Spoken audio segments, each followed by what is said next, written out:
শুদ্ধ সিটে মাথা এলিয়ে চোখ বুজে আছে। ফারার পাশের সিটে মাথা নিচু করে নীরবে চোখের পানি ফেলছে। বেশ কিছুক্ষণ পর শুদ্ধ বাম দিকে ফারার দিকে ফিরে তাকায়। অসহায় চোখে ফারার পানে যায়। চোখ দুটো স্বাভাবিকের চেয়ে লাল। মৃদু স্বরে ডাকে, ফাড়া পাখি। ফাড়া কিছু বলল না, একটু নড়ল না, একটু টু শব্দ করল না। নীরবে অশ্রু চোখের কোণ ঘেঁষে গড়িয়ে পড়ল। শুদ্ধর ভীষণ আফসোস হলো। সে তো এভাবে রেগে যায় না। সে ঠান্ডা মাথার মানুষ। এই উপাধি সবার থেকে পাওয়া আছে তার। আজ হঠাৎ কেন যেন একদম নিজের কন্ট্রোলে ছিল না। জিভ দিয়ে শুকনো ঠোঁটজোড়া ভিজে কণ্ঠ নরম করে বলে, ফাড়া পাখি সরি, প্লিজ কান্না অফ করো। ফাড়া এবারও একটু নড়ল না। শুদ্ধ এগিয়ে এসে ফাড়াকে নিজের দিকে ফেরায়। মেয়েটা বাধা দিল, হ্যাঁ না, কিছুই বলল না। শুদ্ধ তার দু হাতের মাঝে ফাড়ার দু হাত আঁকড়ে ধরে মৃদু স্বরে বলে, অনেক ব্যথা পেয়েছো? আমি সরি। ফাড়া নিরুত্তর। শুদ্ধ ফাড়ার মাথা থেকে হিজাবের পিনগুলো খুলে দেয়, তবে মাথা থেকে কাপড় নামালো না। কিছুটা আলগা করে ফাড়ার মাথা উঁচু করে ধরে। কাঁদতে কাঁদতে চোখ মুখের অবস্থা বেহাল। এখনও চোখে বেয়ে পানি পড়ছে, তবে কোনো ব্যথা, কোনো শব্দ নেই। শুদ্ধের বুকে চিনচিনে ব্যথা করে উঠল। চোখ নামিয়ে ফাড়ার গলা চিনচিন ব্যথা উঠল। চোখ নামিয়ে ফাড়ার গলা দেখার চেষ্টা করলো। ফাড়া জড়বস্তুর মতো বসে আছে। শুদ্ধ ফাড়ার গলার নজর করলে দেখলো জায়গায় জায়গায় লাল হয়ে আছে। শুদ্ধ দম বন্ধ লাগলো। চোখ বুজে বহু কষ্টে দুটো ঢোক গেল। চোখ তুলে ফাড়ার দিকে তাকায়। ফাড়ার চোখ বন্ধ। শুদ্ধ তার ডান হাত তুলে ফাড়ার গলায় স্পর্শ করে। কেন যেন কাঁপছে তার হাত। ফাড়া শিউরে উঠল, কিন্তু কোনো কথা বলল না। শুদ্ধ অসহায় কণ্ঠে বলল, ফাড়া পাখি, আমি সরি, আমি না বুঝে করে ফেলেছি, কথা বলো প্লিজ। আমার মাথা কাজ করছিল না। ওই ছেলেটাকে তোমার কাঁধে কেন জায়গা দিলে? আমি ব্যথা পেয়েছি। তোমার ব্যথার দাগ আছে, আমার ব্যথার দাগ নেই। বাট বিলিভ মি ফাড়া পাখি, এখনও বুকে ব্যথা করছে। তবু আমি সরি। তোমাকে বুঝিয়ে বলা উচিত ছিল। আর এত রেগে যাব না, সরি। ফাড়া পাখি, কথা বলো, আমাকে বকো, আই প্রমিস আমি তোমাকে কিচ্ছু বলবো না। এই ফাড়া, ব্যথা পাই আমি তোমার তেজ না দেখলে পেলে। ফাড়া নিরুত্তর। শুদ্ধ দু হাত ধরে বেহিসাবি চুমু আঁকল। একটু এগিয়ে গিয়ে কপালে ঠোঁটে আলতো স্পর্শ দেয়। এরপর দু হাতে আজলায় ফাড়ার মুখটা নিয়ে করুণ কণ্ঠে বলে, এই ফাড়া পাখি, সরি তো, প্লিজ কথা বলো। আচ্ছা, ওই ছেলেটাকে কেন তোমার কাঁধে মাথা রাখতে দিলে বলো? তুমি জানো না আমার ফাড়া পাখি জাস্ট আমার। সেখানে অন্য কেউ ভাগ বসালে আমি কিভাবে মেনে নেব? একটু কথা বললে কি হয়? একটুখানি না হয় ব্যথা দিয়েছি, মেরে ফেলিনি তো। অত সাহস নেই তো ফাড়া পাখি, কথা বলো প্লিজ। ফাড়া নীরব, স্তব্ধ, যেন বোবা। শুদ্ধ ছটপট করে ফাড়াকে ছেড়ে তার সিটে শরীরে এলিয়ে দিয়ে চোখ বুজে নেয়। ডান হাতটা চোখের উপরে রাখে। কিছুক্ষণ পর গাড়ি থেকে বেরিয়ে দোকান থেকে একটা মলম কিনে আনে। তারপর ফাড়ার দিকে এগিয়ে গেলে ফাড়া আতঙ্কিত চোখে তাকায় শুদ্ধর পানে। কিছুটা সিঁথিয়ে যায় দরজা দিকে। শুদ্ধ দেখলো তার দৃষ্টিতে বিস্ময়। ফাড়া তাকে ভয় পাচ্ছে। কথাটা মনে মনে আওড়াতে বুকে চিনচিন ব্যথা হলো। ফাড়া মাথা নিচু করে কুঁকড়ে বসে আছে। শুদ্ধ মাথা নিচু করে দীর্ঘশ্বাস ফেলে। হাতের মলমটা ফাড়ার কোলের উপর রেখে মৃদু স্বরে বলে, এটা লাগিয়ে নাও। ফাড়া নিশ্চুপ। শুদ্ধ প্রায় মিনিট পাঁচেক ফাড়ার পানে নীরবে চেয়ে রইল। এরপর আবারও বলে, ফাড়া পাখি, এটা লাগিয়ে নাও।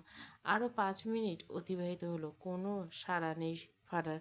শুদ্ধ দৃষ্টি নড়চড় নেই। আবার বলে, ফাড়া পাখি, আমার কথা শোনো। 2 মিনিট পেরিয়ে যাওয়ার পর যখন ফাড়ার কোনো রেসপন্স পেল না, তখন শুদ্ধ রেগে গাড়ির স্টিয়ারিংয়ে লাগাতার 4টে পাঞ্চ মারে। ফাড়ার দিকে চেয়ে দাঁতে দাঁত চেপে বলে, এমন তেরা মেয়ে আর কারো কপালে না জুটুক। সহ্যের সীমা পার করে ফেললে আমি। এই মেয়ে কথা কানে যায় না, তামাশা করছি আমি? ফাড়া কেঁপে ওঠে। গাল বেয়ে অবাধ্য অশ্রু গড়িয়ে পড়ে। তাকে নিয়ে শুদ্ধ হয়ে কত বিরক্ত। কথাটা ভাববে কি ভীষণ কান্না পেল। তবে কান্নাগুলো গিলতে না পারলে শব্দগুলো গিলে নেয়। শুদ্ধ আবারও ধমকে বলে, কি হলো, কথা কানে যায় না? মলম লাগাতে বলছি আমি। ফাড়া কেঁপে হাতে মলমটা নেয়। এরপর ধীরে ধীরে মলমের মুখ খুলে ছুটে নেয়। এরপর দুর্বল হাতে এলোমেলোভাবে গলায় মলম লাগিয়ে নেয়। শুদ্ধ শীতল চোখে চেয়ে রইল ফাড়ার দিকে। বেশ অনেকক্ষণ সময় পেরিয়ে গেলে ফাড়া মাথা নিচু করে ভাঙা গলায় থেমে থেমে বলে, আমি বাড়ি যাব। শুদ্ধ ফাড়ার থেকে চোখ সরিয়ে নেয়। কোনো কথা না বলে গাড়ি স্টার্ট দেয়। ফাড়া জড়বস্তুর মতো চুপ করে বসে আছে। থেকে থেকে কেঁপে উঠছে এতক্ষণ কান্নার ফলে। ফাড়া বাসার সামনে শুদ্ধ গাড়ি থামায়। ফারা 1 সেকেন্ড সময় নষ্ট করল না, দ্রুত গাড়ি থেকে বেরিয়ে যায়। শুদ্ধ ভুরু কুচকে দেখলো ফারা কাজ কারবার। সে দ্রুত পায়ে গাড়ি থেকে বেরিয়ে এগিয়ে গিয়ে ফারার সামনে দাঁড়ায়। ফারা দ্রুত কয়েক কদম পা পিছিয়ে যায়, মাথা তুলল না। শুদ্ধ চোখ বুজে শ্বাস ফেলল। এরপর ফারার উদ্দেশ্যে নরম গলা বলল, সরি, তুমি ঠিক হয়ে যাও, কথা বলো ফারা পাখি। ফারা নিরুত্তর। শুদ্ধ দুপা ফারার দিকে এগোলে ফারা ভীত চোখে তাকায় শুদ্ধর দিকে। শুদ্ধর পা থেমে যায়। ফারার দিকে তাকে ভয় পাচ্ছে। ব্যাপারটা শুদ্ধর একদম হজম হচ্ছে না। কি যেন অসহায় লাগলো নিজেকে। শুদ্ধ নিজেকে অশান্ত মনকে সামলে ফারার দিকে এগিয়ে গিয়ে নরম গলা বলে, ফারা পাখি, ভালোবাসি। আমাকে ভয় পাচ্ছ কেন? আমি আর এভাবে রাগ দেখাবো না, প্রমিস করছি। Please be normal. ফারা মাথা নিচু করে নেয়। শুদ্ধর চোখে মুখে অসত্য। পিছন থেকে ফাইজের গলা পেয়ে শুদ্ধ পিছু ফিরে তাকায়। ফারা তার ভাইকে দেখতে পেয়ে শুদ্ধর পাশ কেটে দ্রুত পায়ে হেঁটে গিয়ে ফাইজকে জড়িয়ে ধরে ফুঁপিয়ে কেঁদে ওঠে। ফাইজ তব্দা খেয়েছে। ফারা তো এমনটা করে না সাধারণত। এমন প্রথম তা নয়, কিন্তু নর্মাল কোনো কিছুতে মেয়েটা এমন অদ্ভুত বিহেভ করে না। ফাইজ শুদ্ধর দিকে তাকালে দেখলো শুদ্ধ দৃষ্টি ফাড়ার দিকে। এই তীক্ষ্ণ চোখে শুদ্ধর দিকে কিছু সময় চেয়ে থাকে। শুদ্ধ চোখ তুলে তাকালে ফাইজের সাথে চোখাচোখি হয়। ফাইজ ভারী অবাক লাগে। শুদ্ধ স্বাভাবিক লাগলো না। মুখ চোখ যেমন অসহায়তা, তেমনি চোখ দুটো কেমন যেন হালকা লাল লাগলো, যা স্বাভাবিক নয়। এদের মধ্যে কিছু হয়েছে, ঝামেলা তো চলতেই থাকে, এ তো নতুন নয়। কিন্তু দুজনের কারো অবস্থা তো এত শোচনীয় হয় না। ফাইজ চিন্তিত হলো। শুদ্ধ থেকে দৃষ্টি সরিয়ে ফাড়ার মাথায় হাত বুলিয়ে বলে, কি হয়েছে ফাড়া, কাঁদছিস কেন? ফাড়া কোনো উত্তর দিল না।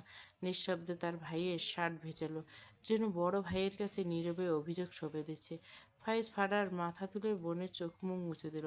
ফারা তার লালিত চোখজোড়া ভাইয়ের পানে নিবন্ধ করে রাখে। ফাইজ ভীষণ অবাক হলো। ফারা তো এভাবে কাঁদে না সাধারণত। আদ্র স্বরে বলে, কি হয়েছে ফারা বোন? শুদ্ধ কিছু বলেছে? শুধু একবার বল, ওর পিঠের ছাল তুলে নিব আমি। আমার বোনকে এভাবে কাঁদিয়ে পার পাবে না কেউ। ফারা নাক টেলল। তার ভাইকে ছেড়ে মাথা নাড়িয়ে ছোট করে বলে, কিচ্ছু না। কথাটা বলে বাড়ির দিকে পথ ধরে। ফাইজ ফারাকে কিছু বলল না। শুদ্ধের সামনে দাঁড়িয়ে বলে, কি করছিস আমার বোনের সাথে?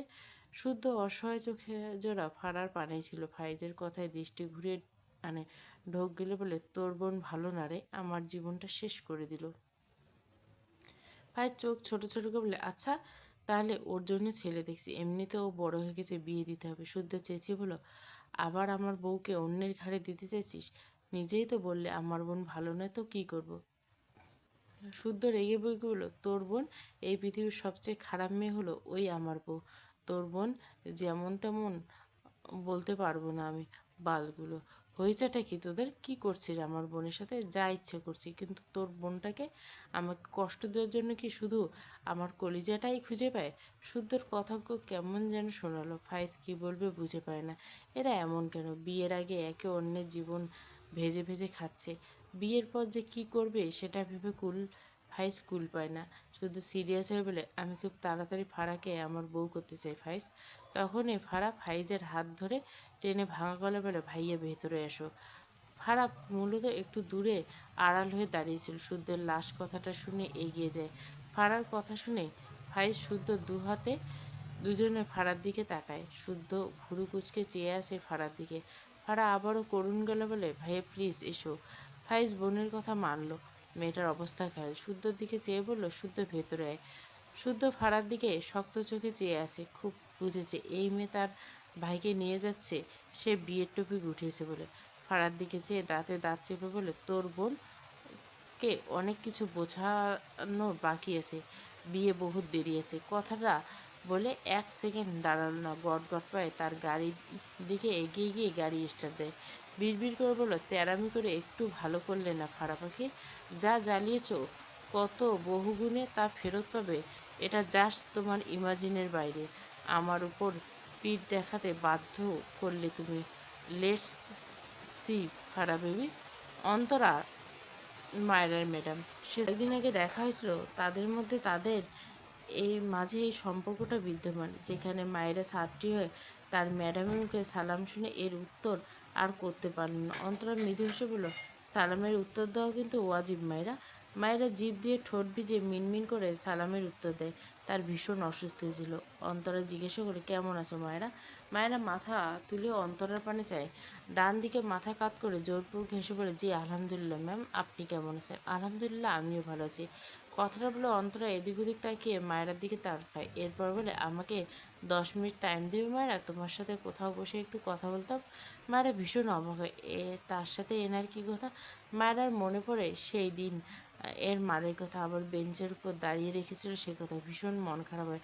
সেখানে তার 3টে ফ্রেন্ড হয়েছিল, যদি একদম নতুন ফ্রেন্ড, তবু সে মিশে গিয়েছিল। তাদের সাথে আর দেখা হলো না। ক্লাসের বাইরে সবাই থেকে দেখে হেসেছিল। মাথা নিচু করে আর চোখে ইরফানকে খুঁজল। তার দ্বারে দুঃখে এসে হাজির হয়েছে। সেজন্য বোধহয় তার অনুসন্ধানকারী চোখজোড়া ইরফানকে খুঁজল খুব করে। অভিমান হলো। তাকে ছুটির পর কেন দাঁড়িয়ে থাকতে হবে? সে কেন অপেক্ষা করবে? ইরফান আগে থেকে তার জন্য অপেক্ষা করবে না কেন? মায়ের অভিমানী মনের ভাবনা এসে ভিড় জমায়। অন্তরা তো ইরফানের ফ্রেন্ড, সে রিলেটেড কিছু জানতে পারবে। অন্তরার ডাকে ভাবনা থেকে বেরিয়ে এসে, ম্যাডাম কিভাবে নিষেধ করবে সে? কিন্তু তাকে নিতে ইরফান আসবে যে? গলা ছেড়ে বলল, ম্যাম আমাকে নিতে আসবে যে? অন্তরা মৃদু হেসে বলল, আমি 10 মিনিটে বেশি টাইম নেব না মায়েরা, পাশে একটা ক্যাফেতে বসবো, আসবে প্লিজ? মায়েরা না করতে পারল না সম্মতি দিতে অন্তরার কথায়। এগিয়ে গেল অন্তরার পাশে হেঁটে হেঁটে। কলেজের পাশে একটা ক্যাফেতে মায়েরা আর অন্তরা সামনাসামনি বসে। মায়েরা উৎসুক করছে। তার মনে হয় ইরফান আর অন্তরার মধ্যে একটা ব্যাপার আছে, কিন্তু কি সেটা বুঝতে পারে না। এতদিন বেশ কৌতূহল হলো, আজ হয়তো একটু হলে বুঝতে পারবে। এটা ভেবে একটু ভালো লাগছে। তেমনি মায়েরা চিন্তা হচ্ছে ইরফানকে নিয়ে। তাকে তো নিয়ম করে কলেজের গেটের বাইরে বেরোতে নিষেধ করে দেয়। সেখানে সে কলেজের গেট থেকে বেরিয়ে ক্যাফেতে এসেছে। কী যে করবে তাকে ভেবেই ঘাম ছুটে যায় মায়েরা। ম্যাডাম তো মুখের উপর নাও বলা যায় না। তাছাড়া মায়েরা ও কৌতূহল রয়েছে। সব মিলিয়ে কৌতূহল অস্থিরতাকে ঘিরে মায়েরা বসে রয়েছে অন্তরার সামনাসামনি। অন্তরা মায়েরার জন্য পাস্তা আর তার জন্য 1 কাপ কফি অর্ডার করে। অন্তরা মায়েরাকে জিজ্ঞাসা করলে মায়েরা প্রথমে না সূচক মতামত জানালো। অন্তরা মানে না, নিজে থেকে মায়েরার জন্য পাস্তা অর্ডার করে। এরপর মায়েরার উদ্দেশ্যে বলে, আই এম সরি মায়েরা। মায়েরা বিস্ময় দৃষ্টিতে তাকা অন্তরার দিকে। তাকে সরি বলছে কেন? লাস্ট দিন যেভাবে মেরেছিল এজন্য? ভাবনার মাঝে অন্তরা তার 2 হাত বাড়িয়ে মায়েরার হাত দুটো আঁকড়ে ধরে। মায়েরা অবাকের উপর অবাক হয়। অন্তরা অনুতপ্ত স্বরে বলে, আই এম ভীষণ সরি মায়েরা। লাস্ট দিনে আমি তোমার সাথে যে বিহেভ করেছিলাম এর জন্য তুমি মনে কষ্ট নিও না মায়েরা। আসলে আমি ভীষণ ডিস্টার্ব ছিলাম। এর ফলে কি করেছিলাম আমি। সরি মায়েরা, প্লিজ ফরগিভ মি মায়েরা। মায়েরা বিস্ময়ে দৃষ্টিতে তাকায় অন্তরার দিকে। সে কথা বলতে ভুলেই গিয়েছে। কি বলবে বুঝতে পারছে না। অন্তরা উঠে এসে মায়েরার পাশের চেয়ারে বসে মায়েরার মাথায় ডান হাত রেখে বলে, তুমি আমার ছোট বোনের চেয়েও ছোট মায়েরা। আমার আরেকটা ছোট বোন হবে মায়েরা। আমি সেদিনের জন্য খুব সরি মায়েরা। আমি জানি তোমার কোনো দোষ ছিল না, আমি ভুল করছি। তুমি প্লিজ আমাকে ক্ষমা করো, নয়তো আমি একটু শান্তি পাবো না। মায়েরা ভীষণ অস্বস্তি পড়েছে। ম্যাডাম হয়ে স্টুডেন্টের কাছে এভাবে ক্ষমা চায়? মায়েরা নড়ে চড়ে বসে। অন্তরা মায়েরাকে চুপ করে দেখে অসহায় কণ্ঠে বলে, মায়েরা। মায়েরা অস্বস্তিতে ঘেরা মনে দ্রুত বলে ওঠে, ম্যাম আপনি এভাবে বলছেন কেন? আমি কিছু মনে করিনি, এসব ভুলে যান, প্লিজ এভাবে বলবেন না। আমি তো আপনার অনেক ছোট। তুমি সত্যি কিছু মনে করনি মায়েরা? আমি সরি বোন, আমার ভীষণ গিল্টি ফিল হয়। তুমি প্লিজ আমায় ক্ষমা করো।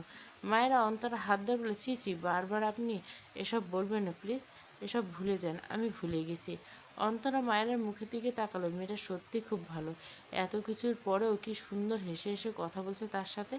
অন্তরা মায়েরা গেলে হাত দিয়ে বলো, তুমি খুব মিষ্টি একটা মেয়ে মায়েরা। মায়েরা মৃদু হাসলো। সেই প্রথম দিন যেমন তাকে হেল্প করেছিল, খুব সুন্দর ব্যবহার করেছিল, আজ তেমন অন্তরাকে পেয়ে মায়েরা চোখ মুখ উজ্জ্বল হলো। কিছু একটা ভেবে আমতা আমতা করে প্রশ্ন করে, ম্যাম একটা প্রশ্ন কথা বলি? অন্তরা মৃদু হেসে বলল, তুমি তো আমাদের কলেজে পড়লে না, এবার ম্যাডাম নেই, আমাকে আপু ডাকবি কেমন? মায়েরা ভীষণ ভালো লাগলো। এমনিতে সে মিশুক স্বভাবের, তার সাথে যদি এমন মানুষ পাওয়া যায় তাহলে তো মায়েরার কথাই নেই। ঘন ঘন মাথা নিয়ে বলে, জি জি অবশ্যই আপু, আমার এসবে জড়তা নেই, আর ভুল হবে না। একেবারে আপু ডেকেছি, কেমন লাগলো আপু? অন্তরা মায়ের চঞ্চলতা থেকে হেসে বলল, সে তো তার বোনের থেকে আরও কয়েকশো ধাপ উপরে। মায়েরা এবারে বলল, আপু একটা কথা বলি, বলো। মায়েরা ইতস্তত করে বলে, আপনার আর আপনার বন্ধুর মাঝে কি কোনো প্রবলেম আছে? অন্তরার মুখ থেকে হাসি মিলিয়ে ঢোক গেলে সে বুঝলো তাকে ইরফানের কথা জিজ্ঞাসা করছে মায়েরা। আবারও জোরপূর্বক হেসে বহু কষ্টে দুটো শব্দ বের করল, তোমার বর। কথাটা একটু থামে, তারপর নিজের সাথে সামলে বলে, সে আমার খুব ভালো ফ্রেন্ড, তার সাথে আমার একটু ঝামেলা হয়েছে। মায়েরা কৌতূহলবশত সাথে সাথে প্রশ্ন করে, কি নিয়ে ঝামেলা? অন্তরা অবাক হয়ে তাকায় মায়েরা পানে। মায়েরা একটু বিব্রত বোধ করে। অন্তরা মৃদু হেসে বলে, কোনো একদিন বলবো, একদিন সব শুনে নিলে পরে কি গল্প করবে? মায়েরার যদিও খুব ইচ্ছে করছে শুনতে, কিন্তু যেচে প্রশ্ন করতে পারলো না। নিজের কাছে কেমন যেন লাগলো। অন্তরা মায়েরার পাশ থেকে উঠে বলল, তুমি খেয়ে নাও পাস্তাটুকু, আমি একটু ওয়াশরুম থেকে আসছি। মায়েরা মৃদু হেসে মাথা নেড়ে সম্মতি দেয়। অন্তরা দ্রুত পায়ে ওয়াশরুমে চলে যায়, তার চোখের কোণে পানি, গাল বেয়ে পড়ার আগে পালালো যেন। বেশ কিছুক্ষণ পর অন্তরা ওয়াশরুম থেকে বেরিয়ে এসে মুখে পানির ছিটে ফোটা মায়েরার দিকে এগিয়ে যেতে দেখেও গিয়ে থেমে যায় বাম পাশে একটি টেবিলে শুদ্ধকে দেখে। চেয়ারে হেলান দিয়ে দুহাত বুকে গুজে চোখ বন্ধ করে আছে। অন্তরা এগিয়ে গিয়ে দেখে শুদ্ধ। অন্তরাটাকে শুদ্ধ চোখ মেলে তাকায়, চোখ দুটো বেশ লাল। অন্তরা অবাক হয়। শুদ্ধর পাশে চেয়ারে বসে বলে, তুই কি অসুস্থ? শুদ্ধ চোখ বুঝলো, কিছু বলল না। অন্তরা ভুরু কুচকে বলে, এখানে কেন এনেছিস? শুদ্ধ চোখ বন্ধ করে একটু হেসে বলে, হাঁকতে এসেছি। ওয়াশরুম থেকে তো ফিরলি, স্মেল পাসনি? অন্তরা চোখ কুচকে নিল, বিরক্ত করে বলে, তুই কি জীবনে ভালো হবি না? শুদ্ধ চোখ মেলে বলে, আরও ভালো হলে তো তোরা সব বেহুশ হয়ে যাবি। আমি ভাই দরদি মানুষ, এত মানুষকে বেহুশ করার ইচ্ছে আমার নেই। অন্তরা রেগে বলে, এখানে কেন এসেছিস আর তোর হয়েছেটা কি? একদম হাসাবি না। শুদ্ধ বিরক্ত কণ্ঠে বলে, ক্যাফেতে মানুষ আসে কেন? পেট ভরাতে আসে, পেট পরিষ্কার করতে তো আর আসে না। কথাটা বলে শুদ্ধ আবারও আগের ভঙ্গিতে চোখ বুঝলো, তারপর মৃদুস্বরে বলল, তুই কি করছিস এখানে? তোর কি হয়েছে বলবি? তোকে ঠিক লাগছে না। শুদ্ধর কণ্ঠে অসত্য, তবে মুখে হাসি। কষ্ট লাগে বাল, জীবনটা এমন কেন? ফাড়াটা কেমন যেন, কি যে কষ্ট দেয় ইয়ার, আর ভাল লাগে না। অন্তর শুদ্ধর দিকে তাকিয়ে ভাবলো কিছু একটা। আর ফাড়ার প্রবলেম কি? সুখে থাকলে ভূতে কিলাই এদের? মৃদুস্বরে বলল, আচ্ছা আমি কি ফাড়ার সাথে কথা বলবো, দেখি তোদের প্রবলেম কি হয়। শুদ্ধ সোজা হয়ে বসে হেসে বলল, বলবি স্বামীর সাথে আমার সামনের মাসে বিয়ে। স্বামীকে? আমার মায়ের পছন্দ করা শান্তশিষ্ট সুইট একটা মেয়ে, দারুণ একটা মেয়ে, বুঝলি? তুই অন্য মেয়ের প্রশংসা করছিলি, আবার ফাড়াকে চাইছিস? অদ্ভুত। শুদ্ধ হেসে ভুরু নাচিয়ে বলল, সে তো ইরফানও তোকে লাইক করতো, বাট ওর দম আটকে যায় মায়েরার জন্য। অন্তরা দীর্ঘশ্বাস ফেলল। শুদ্ধ হেসে বলল, ভালোবাসা একটা ভয়ঙ্কর ওষুধ, এর ধার বিষের চেয়েও তীক্ষ্ণ। পছন্দ তো এই ক্যাফেটাকেও করা যায়। একটু থেমে বলে, বাদ দে, তুই এখানে কি করছিস? মায়েরাকে নিয়ে এসেছিলাম। ইন্না লিল্লাহি। এবার নিশ্চয় পাপ পোড়ানোর জন্য তোর পা দুটো নাচতে নাচতে চলে এসেছে, তাই না? অন্তরা কিছু বলল না। মায়েরা ভীষণ উৎসুক করছে, কয়েকবার পাস্তা মুখে দিয়েছে, তার এটা ভালো লাগলো না, তাই চুপচাপ বসে আছে। এক পর্যায়ে বসা থেকে দাঁড়িয়ে উল্টো ঘুরে সামনে এক পা এগোলে হঠাৎ কেউ এসে তাকে সাপটে ধরে। মায়েরার মুখ ইরফানের বুকে গিয়ে ধাক্কা লেগে মায়েরা মৃদু চেঁচিয়ে ওঠে, তবে শব্দ বেরোলো না সেভাবে। ইরফান তাকে চেপে ধরেছে তার সাথে। মায়েরা ইরফানকে দেখতে না পেলেও খুব চিনল ইরফানকে। মায়েরা নড়াচড়া করতে গিয়েও করলো না। আজ ভীষণ অদ্ভুত এক কিছু সে শুনতে পাচ্ছে। ইরফানের স্পন্দন ঢিপ ঢিপ। কেউ অনেক ভয় পেয়ে ছোটাছুটি করলে যেমন হয় ঠিক তেমনই। ইরফান বিড়বিড় করে বলে, you are a stupid girl, you are stupid. Mayera নড়ে চড়ে ওঠে। ইরফান নিজের মায়েরাকে ছেড়ে দু হাতে মায়েরার গাল ধরে মৃদুস্বরে বলে, আর ইউ ওকে? মায়েরা পিটপিট করে তাকায় ইরফানের দিকে। ইরফান মায়েরা অক্ষত অবস্থায় দেখে স্বস্তির নিঃশ্বাস পেল। হঠাৎই চোখ মুখ শক্ত হয়ে যায়। ডান হাতে মায়েরার গাল চেপে ধরে দাঁতে দাঁত চেপে বলে, কলেজ থেকে বেরোতে নিষেধ করিনি? থাপ্পড় খাওয়ার শখ জেগেছে? মায়েরা গালে ব্যথা পায়। ইরফানের হাত ধরে তার গাল থেকে ছাড়াতে চায়। ইরফান চোখ শক্ত চোখে মায়েরার দিকে চেয়ে থাকে। মায়েরা অসহায় চোখে ইরফানের দিকে চেয়ে ছটফট করে। হঠাৎ ইরফানের হাত শীতল হয়ে যায়। মায়েরা শুকনো মুখটা দেখে মুহূর্তে তার মুখে অসত্য ভিড় করে। মায়েরা পেছনের টেবিলে চোখ পড়লে একটু খাওয়ার পাস্তা প্লেটে পড়ল। এরপর মায়েরার দিকে চেয়ে দু হাতে রাজলায় মায়েরার মুখ নিয়ে নরম গলায় প্রশ্ন করে, আর ইউ হাংরি? মায়েরা পিটপিট করে তাকায় ইরফানের দিকে। ইরফান মৃদু স্বরে বলে, ইটস ওকে, খাবে এসো। মায়েরা বিড়বিড় করবে রে নিষ্ঠুর শিশুলা। ইরফান বোধহয় শুনল মায়েরার আওড়ানো কথাটা। সাথে সাথে ইরফান পিঠে দু হাত রেখে মায়েরাকে ঠেলে তার দিকে এনে তার বুকে চেপে ধরে। মায়েরা মুখ আবারও ইরফানের বুকে গিয়ে ধাক্কা খায়। ইরফান ঠোঁট বাঁকিয়ে সূক্ষ্ম আসলো, মৃদু স্বরে বলে, স্টুপিড গার্ল, আর কখনো কলেজের গেটের বাইরে পা রাখলে পা কেটে ফেলবো। মায়েরা ভয় পেয়ে এলো না ইরফানের কথায়। ইরফানের গলা ছিল স্বাভাবিক, সে ভয় পাবে কি করে? ইরফান মায়েরাকে ছেড়ে মায়েরাকে চেয়ারে বসিয়ে দেয়। মায়েরা ফোনের দিকে চেয়ে নিজের থেকে বলে, আমি বিরিয়ানি খেতে চাই। ইরফান মায়েরার পাশে বসে মৃদু স্বরে বলে, মায়েরার মুখে হাসি ফুটে ওঠে। এই পাস্তা সে একটুও খেতে পারছিল না। তার আজ হঠাৎ করে ভীষণ বিরিয়ানি খেতে ইচ্ছে করছিল, কিন্তু অন্তরাকে তো বলা যায় না।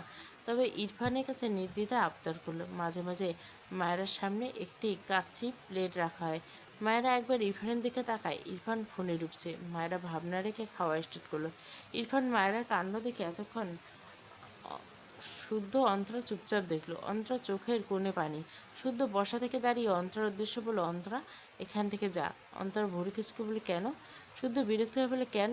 এর আগে হাত পুড়িয়ে তোর হয়নি? এখন ইরফান যদি জানে তুই মায়েরাকে এখানে এনেছিস, তোকে সামনে পেলে কি করবে ধারণা আছে কোনো?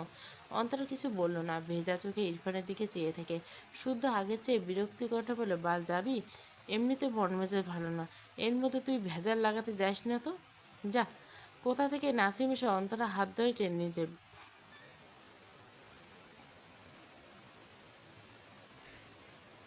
এই বেয়াদব, কখন থেকে বাইরে দাঁড়িয়েছি, শুধু চোখ ছোট ছোট করে বলে, তুই কোথা থেকে আসলি? নাসিম মন্ত্রকে টেনে নিয়ে যেতে যেতে বলে, পরে বলবো, এখন তুই ইরফানকে ম্যানেজ কর। পারলে বলিস বারবি ডলকে তুই এনেছিস। শুদ্ধ কিছু বলল না। নাসিম মন্ত্রকে নিয়ে ইরফান মায়ের আড়ালে রেস্টুরেন্ট থেকে বেরিয়ে যায়। নাসিমের গাড়ি এসে নাসিম অন্তরার হাত ছেড়ে দেয়। অন্তরা নাসিমের দিকে তাকালো। নাসিমের দৃষ্টি ক্যাফের ভেতরে বসা মায়েরার পানে। অন্তরা নাসিমের দৃষ্টি অনুসরণ করে পিছনে তাকালো। বুঝলো নাসিমের ভাব। ঘাড় ঘুরিয়ে নাসিমের দিকে তাকায়। বেশ কিছুক্ষণ ভালোভাবে চেয়ে রইল নাসিমের চোখের দিকে। বিস্ময় কণ্ঠে বলল, নাসিম, তোর চোখের পানি? নাসিম মায়েরার দিকে চোখ রেখে শব্দ করে হেসে ফেলল। একটু পর মৃদুস্বরে বলল, বারবিডলকে না পাওয়ার আক্ষেপ মিটছে না। অন্তরার মুখ মলিন। তাদের প্রায় সব ফ্রেন্ডরা এমন খাপছাড়া কেন? নাসিম দ্রুত নিজেকে সামলে অন্তরার দিকে তাকিয়ে বলে, বারবিডলকে কষ্ট দিবি না আর। ও ভীষণ ভালো আর কিউট। আরেকবার ভুলভাল কিছু করলে তোর গলা টিপে মারবো আমি, বেয়াদব। অন্তরা হাসলো। নাসিমের বাহু চাপড়ে মেরে নাসিমকে ঠেলে গাড়িতে উঠে বসে। এরপর মলিন স্বরে বলে, আমায় মানুষ অতটা অমানুষ ভাবে, ততটা অমানুষ নই। শুদ্ধ এগিয়ে এসে ইরফানের সামনে চেয়ারে বসে। এরপর মায়েরার দিকে চেয়ে বলে, কি সুন্দর করে খাও তুমি মায়েরা, হাউ কিউট। আমি ক্রাশ খেয়ে গেলাম। মায়েরা সামনে দাঁড়িয়ে খুক খুক করে কেসে ওঠে। ইরফানের রেগে তাকায় শুদ্ধর দিকে।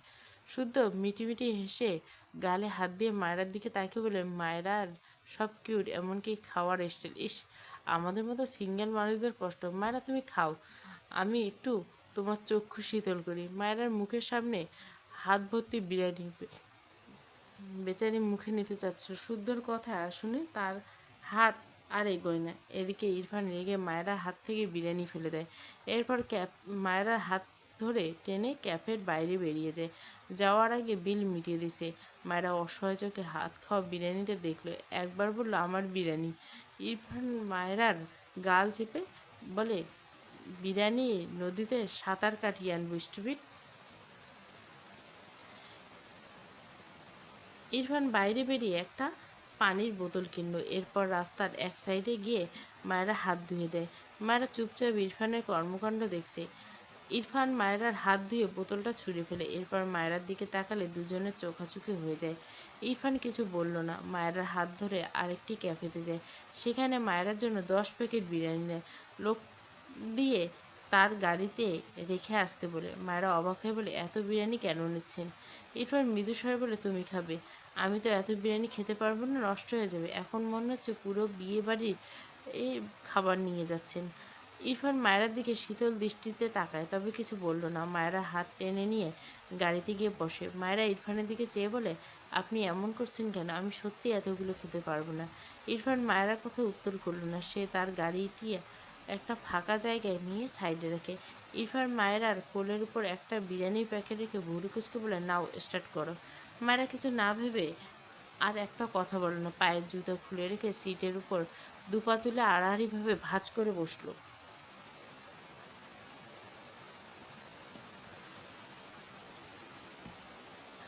এরপর মনোযোগ সহকারে খাওয়া স্টার্ট করলো। 4টে লোকমা খেয়ে মায়েরা একটু থামে। ভীষণ ঝাল লাগলো। একটু খাওয়া থামালো না। না, ঝালে নাক মুখ লাল হয়ে গেছে। কিছু মনে পড়তে ঘাড় বাঁকিয়ে ইরফানের দিকে তাকালে দেখলো ইরফান তার দিকে চেয়ে আছে। মায়েরা ভুরু কুচকে জিজ্ঞাসা করলো, আপনি খেয়েছেন? নো। মায়েরা তার হাতের বিরিয়ানি প্যাকেট ইরফানের দিকে এগিয়ে দিয়ে বলল, আপনি চাইলে এখান থেকে খেতে পারেন। ইরফান মায়ের হাতের বিরিয়ানি প্যাকেটের দিকে একবার তাকায়। দৃষ্টি ঘুরিয়ে মায়ের মুখপানে। মেয়েটার চোখ ভেজা, নাকের পাটা লাল, ঠোঁট জোড়া টকটকে লাল, চারপাশে তৈলাক্তর সাথে ভেজা। ইরফান মায়েরা ঠোঁট জোড়া দৃষ্টি রেখে মৃদুস্বরে বলে, yeah, I want to eat something. Mayra তার হাতে থাকা বিরিয়ানির প্যাকেটে নজর বলে, বেশ এলোমেলো খেয়েছে, এক পাশ থেকে সুন্দর করে খায়নি, ইচ্ছে করে নয়, আসলে সে এভাবেই খায়। অতঃপর মাথা তুলে বলে, আপনি তো অনেকগুলো বিরিয়ানির প্যাকেট কিনছেন, ওখান থেকে একটা নিন। ইরফান চুপ থাকতে দেখে মায়েরা তার হাতের প্যাকেট ড্যাশবোর্ডের উপর রেখে বলে, আচ্ছা দাঁড়ান, আমি পেছনের সিট থেকে আপনাকে প্যাকেট এনে দিচ্ছি। কথাটা বলে সিটে কুঁজো হয়ে দাঁড়ায়। সামনে থেকে গাড়ির ভিতর দিয়ে পিছনের সিটে পা রাখার জন্য ডান পা উঠালে ইরফান তার ডান হাত মায়েরার বাঁ পা ধরে ফেলে। মায়েরা ধপ করে ইরফানের কোলে এসে পড়ে। মেয়েটা চেঁচিয়ে ওঠে। ইরফান দু হাতে মায়েরার কোমর জড়িয়ে মায়েরাকে তার দিকে ফিরিয়ে নেয়। মায়েরা তার ডান এঁটো হাতে ইরফানের ব্লেজার আঁকড়ে ধরে পড়ে যাওয়ার জন্য। ইরফানের দিকে পিটপিট করে তাকায়, জিভ দিয়ে ঠোঁট ভিজিয়ে বলে, খাবেন না? ইরফান বাঁ হাতে মায়েরাকে নিজের দিকে ঘোরালে আর একটু, ডান হাতে মায়েরার গালে রেখে ছোট করে বলে, ইয়া। মায়েরা মিনমিন করে বলে, তাহলে আনতে দিচ্ছেন না কেন? ইরফান মায়েরা তৈলক্ত ঠোঁট জোড়ায় দৃষ্টি নিবন্ধ রেখে ঠান্ডা গলা, because I want to it delicious chocolate, not biryani. কথাটা বলে মায়েরা আঁকড়ে ধরে। মায়েরা স্তম্ভিত হয়ে যায়, তবে ইরফানকে বাধা দেয় না। লজ্জা ঘিরে ধরল, সে আগের মতো অস্বস্তি হয় না এখন। তবে মেয়েটা চুপ করে বসে থাকে। প্রায় 1 মিনিট হতে না হতে ইরফান মায়েরা ঠোঁট জোড়া ছেড়ে ডান দিকে ঘাড় কাত করে চোখ বুজে দাঁতে দাঁত চেপে রাখে। মুখ জিহ্বা জ্বলছে। মায়েরা ছাড়া পেয়ে ধীরে ধীরে ইরফানের কোল থেকে পাশের সিটে যায়। তার আগেই ইরফান মায়েরাকে টেনে নেয়। মায়েরা ইরফানের দিকে তাকালে অবাক হয়। ইরফানের চোখ মুখ লাল।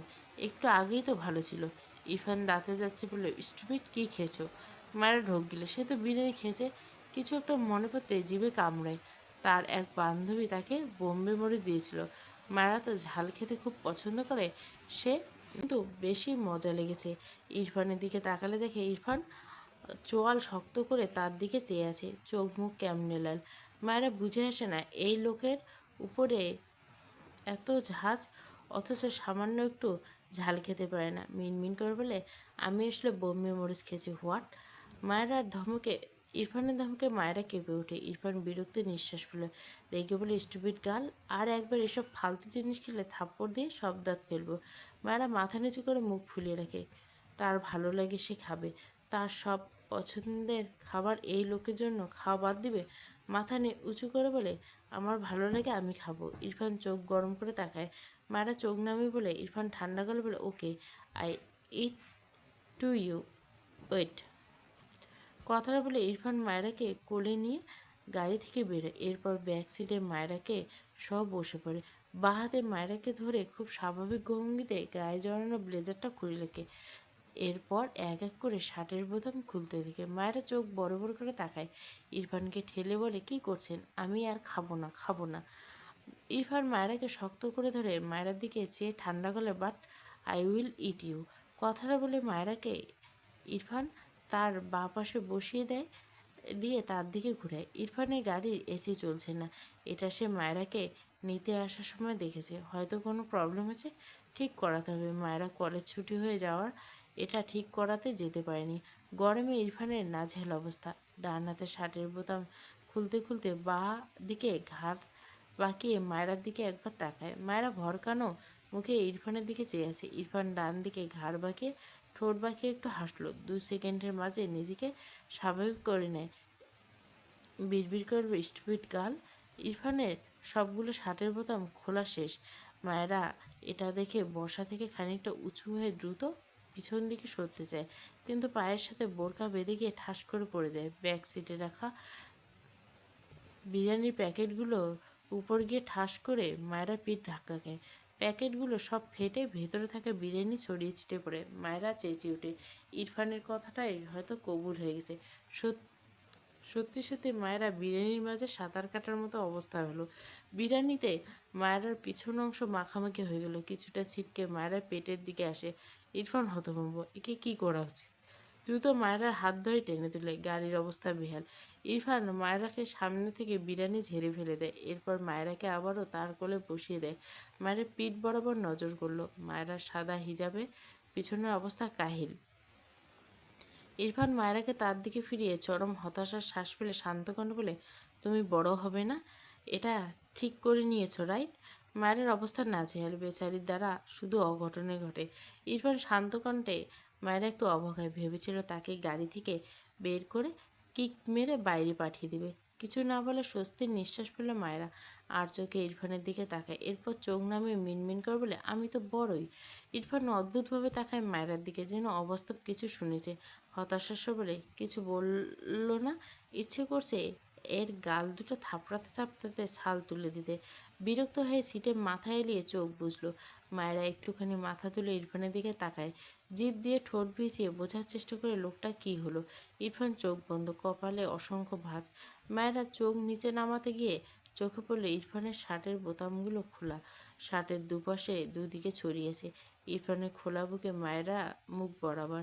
মায়েরা কেমন যেন তাকিয়ে আছে সেদিকে।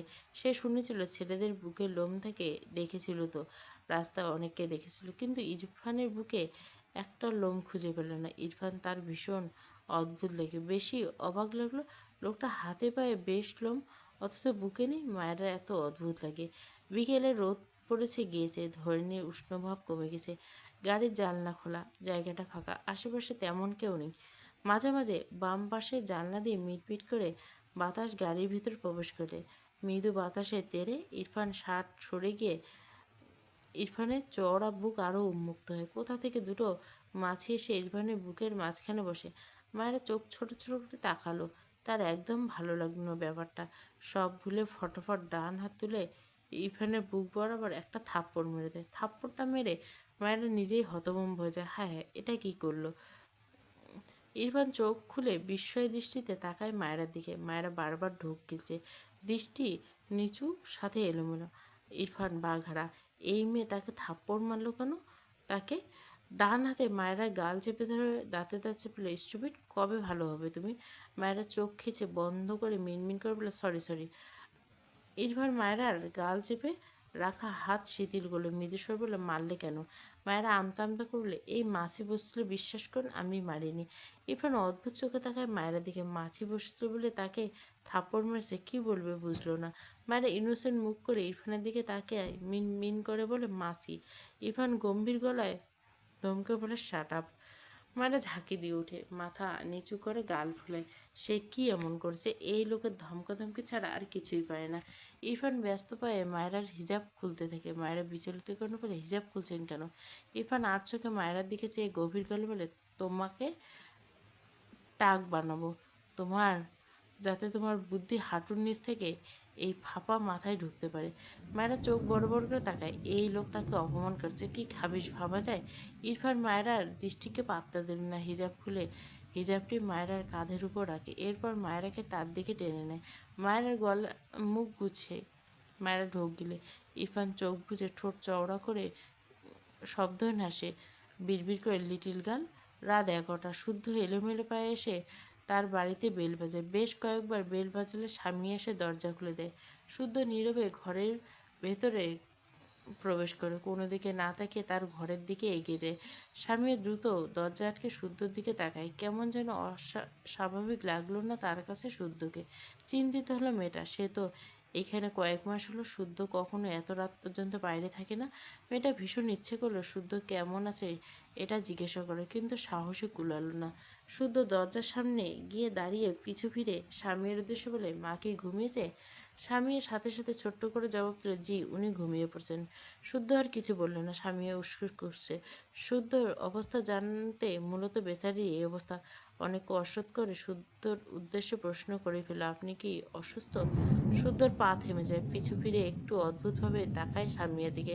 স্বামী শুদ্ধকে তাকাতে দেখে মাথা নিচু করে নেয়, থতমত খেয়ে বলে, দুঃখিত, আসলে আপনার চোখ লাল তাই। শুদ্ধ তার ঘরে যেতে যেতে বলে, এক কাপ চা নিয়ে যাও আমার রুমে। স্বামী ঘাড় কাত করে দ্রুত রান্নাঘরের দিকে পা বাড়ায়। শুদ্ধ ঘরে গিয়ে বিছানায় শটাং হয়ে শুয়ে পড়ল। চোখ বুঝল, ফাড়ার মুখটা ভাসে চোখের সামনে। কতক্ষণ চুপচাপ শুয়ে রইল, চার হাত পা ছড়িয়ে ছিটিয়ে। হঠাৎই মনে হলো ফাড়ার গলা চেপে ধরায় যে দাগ বসেছিল, সে দাগ চোখের সামনে ভাসতে আবারও দম বন্ধ লাগে। হঠাৎ শোয়া থেকে বসে গায়ের জোরে বেডের কোনো একটা পাঞ্চ মারে। নিজের উপর ভীষণ রাগ থাকছে, আবার ফাড়ার উপর। স্বামীও দরজার সামনে এসে শুদ্ধকে এভাবে দেখে কিছুটা ভীত হয় মেয়েটা। এমনিতে সে কোনো ছেলের সামনে যেতে ভীষণ সংকোচ করে, তবে শুদ্ধর সামনে টিনা বেগম তাকে জোর করে পাঠাতো, তাই খুব সামান্য জড়তা কাটিয়ে শুদ্ধর সাথে কথা বলতে পারলো। কিন্তু শুদ্ধর এমন রাগ দেখে মেয়েটা আবারও জড়তা ঘিরে ধরেছে। শুদ্ধর চোখ দরজার দিকে পড়লে দেখলো স্বামীও ভীত চোখে তার দিকে চেয়ে আছে। শুদ্ধর কেন যেন হাসি পায়, হেসেই ফেললো ছেলেটা। এই মেয়ে তাকে দেখে ভয় পাচ্ছে, কেমন অদ্ভুত। ফারাও তাকে দেখে ভয় পাচ্ছিল। সে কি এলিয়ান? রেগে যায়। স্বামীর দিকে আঙুল তাক করে রাগান্বিত গলা বলে, এই ভীতু মেয়ে, ভয় পাচ্ছ কেন? আউট। স্বামীয়া আগের চেয়ে কয়েক গুণ ভীতু হয়। শুদ্ধর রাগে বেচারি কি বলবে বুঝে পায় না। তবু মিনমিন করে বলে, আপনার চা। শুদ্ধ বসা থেকে দাঁড়িয়ে বলে, যেতে বলছে যাও। ভীতুর ডিমের হাতে চা খেয়ে আমার মাথার সাথে সাথে পেট ব্যথা শুরু হবে। আউট। স্বামী ভীষণ লজ্জা পেল, কিন্তু শুদ্ধর বলার লজিক বেচারি বুঝল না। শুদ্ধ চোখ লাল, দেখেই বোঝা যাচ্ছে লোকটা অসুস্থ। এই চা খেলে লোকটা একটু আরাম পেত। স্বামী শুদ্ধকে বলার সাহস পায় না। উপায় না পেয়ে হাতে চায়ের কাপটা দরজার কাছে মাঝেতে রেখে দ্রুত ঘরের দরজা থেকে সরে যায়। শুদ্ধ অবাক হয়ে চেয়ে আছে মেঝেতে রাখা চায়ের কাপের দিকে। স্বামীয়া দ্রুত পায়ে তার ঘরে এসে দরজা আটকে দিচ্ছে। শুদ্ধ কি বুঝলো না চাটার প্রয়োজন, এগিয়ে এসে চায়ের কাপটা তুলে নেয়। দাঁড়িয়ে দাঁড়িয়ে চাটা শেষ করলো। স্বাদ নতুন নয়। স্বামী এই বাড়িতে আসার পর স্বামীর হাতে চা বেহিসেবে খাওয়া হয়েছে শুদ্ধর। ভাই, শুদ্ধকে ভাইকে একটা কল করো। ফাইজ তার ঘর থেকে বেরিয়েছিল। ফাড়া টলতে টলতে দেখে ফাইজ অবাক হয়ে বলল, তোর কি হয়েছে ভাড়া? ফাড়ার লালিত চোখ জোড়া টেনে তুলে ভাইয়ের দিকে তাকায়, দুর্বল কণ্ঠে বলে, শুদ্ধ ভাই কেমন আছে একটু শুনবে ভাইয়া? ফাইজ ফাড়ার কপাল চেক করলো। ফাড়ার জ্বরে গা পুড়ে যাচ্ছে। ফাইজ দ্রুত ফাড়াকে এক হাতে আগলে নিয়ে ফাড়ার ঘরের দিকে নিয়ে যায়। ফাড়া ঘাড় বাঁকিয়ে বলে, শুদ্ধ ভাইকে একটা কল করো না ভাইয়া। তুই আগে ওষুধ খা, এরপর করছি, গায়ে তো অনেক জ্বর। ফাড়া কিছু বলল না। ফাইজ ফাড়াকে ওষুধ খাইয়ে দেয়। ফাড়া আবারও ফাইজের কাছে আবদার করে। ফাইজ ফাড়ার পাশে বসে ফাড়ার ভাইয়ের কাঁধে মাথা রাখে। ফাইজ তার বোনের মাথায় হাত বুলিয়ে দিতে দিতে শুদ্ধকে কল লাগায়। হ্যাঁ বল, কেমন আছিস? তোর বোন যেমন রাখলো তেমনই আছি। ডাইনি বোন বানিয়েছিস। একদম আমার বোনকে নিয়ে উল্টোপাল্টা কথা বলবি না। শুদ্ধ বিরক্ত হয়ে বলে, কেন কল করছিস? ফাইজ মৃদুস্বর বলে। ফাড়াটার আর বলতে পারল না। শুদ্ধ মাঝখান থেকে বলে উঠল, তোর বোন আমায় বিয়ে করতে চায় না, বুঝিস নাই?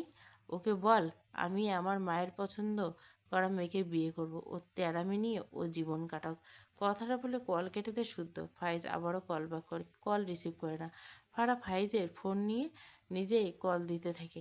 তৃতীয়বার দিলে ওপাশে শুদ্ধর ফোন সুইচ অফ হলো। ফাড়া চোখ থেকে পানি গড়ে পড়লো। কিছু না বলে চুপ করে বেডে গিয়ে ডান কাত হয়ে শুয়ে পড়লো। ফাড়া অসহায় হয়ে বসে রইল। ফাড়া কুকড়ে শুয়েছে। ফাইজ ফাড়ার গায়ে কাঁথা দিল। ফাড়া মাথায় হাত রেখে মৃদুস্বরে বলল, শুদ্ধ রেগে আছে, ওকে রাগাস কেন বলতো? শান্তশিষ্ট ছেলেটা রেগে গিয়ে এমন করেছে, ঠিক হয়ে যাবে। ফাটা চোখ বদ্ধ চোখের পাতা বেয়ে জল গড়ায়। নিজেকে সামলে ভাঙা গলায় বলে, তোমাদের ছেলেদের কত রাগ ভাইয়া, আমি যেখানে ইচ্ছে করে কিছু করিনি তাতেই কত রাগ শুদ্ধ ভাইয়ের। রেগে গিয়ে আমাকে বলতে গিয়েও থেমে যায়। গলায় ভীষণ ব্যথা আছে এখনো। তবে তার ভাইকে বলতে চাইল না এসব। এড়িয়ে গিয়ে বলে, শুদ্ধ ভাই যেদিন থেকে বুঝেছে আমার তাকে ভালো লেগে, সেদিন থেকে আজ পর্যন্ত অন্য মেয়ে নিয়ে আমার সাথে শুধু মজাই করে। আমি মেয়ে বলে বুঝি আমার রাগ থাকতে নেই, কষ্ট থাকতে নেই, অভিমান থাকতে নেই। আর আমি একদিন আমার অনিচ্ছায় কী করলাম তাতেই আমাকে আবারও থেমে যায়। কাঁথার ভেতরে মুখ নিয়ে নিঃশব্দে চোখের পানি ফেলে। ফাইজের খারাপ লাগলো। শুধু মজা করলো, তার বোন তো সত্যি কষ্ট পেত। এই যে এখন সে যেই মেয়েকে বিয়ে করতে চাইলো, জানে এমনি বলছে, তবুও তো ফারা কষ্ট পাচ্ছে। ঠিক যেমন ফারা অভিমান করে বিয়ের ব্যাপারে এড়িয়ে যেতে চাওয়া শুদ্ধ রেগে আছে। সত্যি তো, তার বোন মেয়ে বলে কি কোনো রাগ নেই? কাল দিনের আলো ফুটুক, তার বোনটাকে কষ্ট দেওয়া ওর পিঠের হাড় ভাঙবে। তার মাকে নয়তো ইনাকে ফারার সাথে থাকতে বলবে। সেজন্য দ্রুত ঘর থেকে বেরিয়ে গেল। শুদ্ধ নামাজ পড়ে বেডে শুয়ে আছে। ভীষণ মাথা ব্যথা করছে, শরীরটা খারাপ লাগছে। বেশ কিছুক্ষণ পর থেকে ছেলেটা হাঁসফাঁস করছে, বারবার এপাশ ওপাশ করে। দু হাত ভাঁজ রেখে এক পা আর এক পায়ের উপর রেখে ঘন ঘন শ্বাস ফেলে। ফ্যানের বাতাসে যেন কুঁকড়ে যায়, চোখ মেলে তাকাতে পারে না। বিড়বিড় করে বলে, আমার ফাড়া পাখি, আমার বউ, আমার ফাড়া পাখি, পাখি সরি ফাড়া পাখি।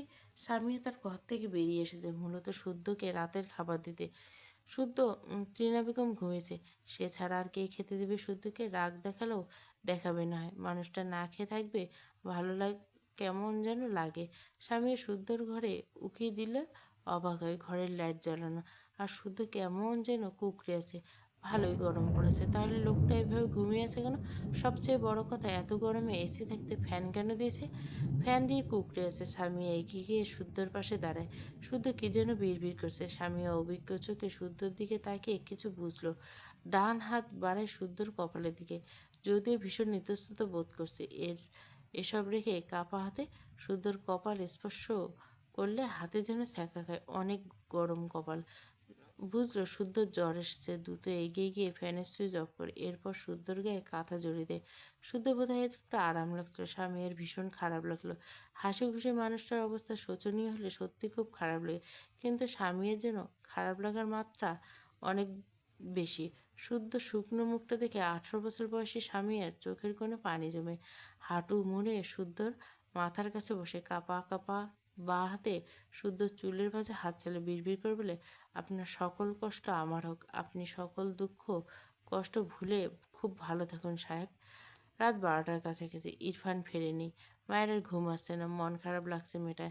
ইরফান থাকলে যে মায়ের সাথে বসে গল্প করতে এমন নয়, তবে ইরফানের উপস্থিতি ঘরে থাকলে মায়ের বোধহয় ভীষণ ভালো লাগতো। এই ঘরের মাঝে তার ছটফট লাগলো। বিড়বিড় করে ইরফানকে ধুয়ে দিল। রাত বেরোতে ভালো মানুষরা কখনো বাইরে থাকে না। ওই লোকটা তো একটা খাবিশ, ভালো তো নয়, এই জন্য বাড়ি ফিরছে না। মায়েরার এটাই কথা। বেশ অনেকক্ষণ পর মায়েরা ঘর থেকে বেরোয়। এই ঘরে বেশি খারাপ লাগছে। ভাবলো একটু ছাদে যাবে। আজ ইনায়ার কথা খুব মনে পড়লো। এখন ইনিয়া থাকলে সে আর ইনিয়া দুজনে একসাথে যেতে পারত। রীতা, আরও দুজন কাজের মেয়ে, ওরা সবাই ঘুমিয়ে গেছে। মায়েরা একা একাই পিট পিট করে ছাদের দিকে এগোলো। ছাদের দরজায় পা দিয়ে মায়েরা এদিক ওদিক তাকায়। অতটা অন্ধকার নেই, চাঁদের মিটি মিটি আলো ছাদ জুড়ে পড়েছে। মায়েরা একটু ভয় ভয় লাগলো, তবে পাত্তা দিল না। ভয়কে তাড়িয়ে ছাদের মাঝখানে গিয়ে দাঁড়ায়। রাতের অন্ধকারে মিটমিটে বাতাস মায়েরার গা ছুঁয়ে দেয়। কি যে ভালো লাগছে তার। গায়ের ওড়না খুলে একপাশে রেখে দিল, খোপা করা চুলগুলো খুলে দিল। এরপর চোখ বুঝে দু হাত মেলে একা একা গোল হয়ে বসে। থেকে থেকে বাতাসের বেগ বাড়ে। মায়েরাকে আলতোভাবে ধাক্কা দেয়। মায়েরার মন ভীষণ ভালো হয়। কিছুক্ষণ পর ছাদের একটা কিনারা গিয়ে দাঁড়ায় মায়েরা। এখন যেন বাতাস গায়ে লাগছে। মায়েরার মুখে হাসি ফুটে ওঠে। ইরফানের মুখটা ভেসে ওঠে চোখের পর্দায়। ঠোঁটের কোণে লেগে থাকা হাসি চওড়া হয়। মৃদুস্বরে বলে, তুমি আমার শিশুওয়ালা, আমি খুব জানি, কিন্তু ধরা দাও না। নিষ্ঠুর শিশুওয়ালা কি না? একটু থেমে লম্বা শ্বাস নেয়। এরপর দু হাতের বাহু আড়াআড়িভাবে আঁকড়ে ধরে গেয়ে ওঠে, যার কথা ভেবে শিহরণ। এক লাইন গাইতে ইরফান পিছন থেকে মায়েরাকে দু হাতে জড়িয়ে ধরে। মায়েরার বলার পরের লাইন থেকে গেয়ে ওঠে, যে আমার জীবন মরণ এলো যেন সে ভালোবেসে। এতটুকু গিয়ে মায়ের কানের কাছে মুখ নিয়ে এরপর থেকে রিলিক্সের শীষ বাজায়। মায়ের স্তব্ধ হয়ে ইরফানের বুকে শৈলের ভাত ছেড়ে দেয়। ইরফান এত সুন্দর গান গাইতে পারে। সে তো কখনো ইরফানের গান শোনে, আজ প্রথম। সে তো ভাবতো ইরফান শুধু শীষ বাজাতে পারে। কানের কাছে সেই পরিচিত সুরেলা শীষ শুনতে পেয়ে মায়েরার দেহে ক্ষণে ক্ষণে শিহরণ জাগে। আবেশে চোখ বুজে নেয়। যেটুকু তার ভারে দায়িত্বে ছিল সেটুকু ইরফানের উপর ছাড়ে। ইরফান আগলে নিল মায়রাকে, ঠোঁটের কোণে কিঞ্চিত হাসির রেখা, তবে শীষ বাজানো থামল না। সামিয়া মেঝে থেকে উঠে দাঁড়ায়।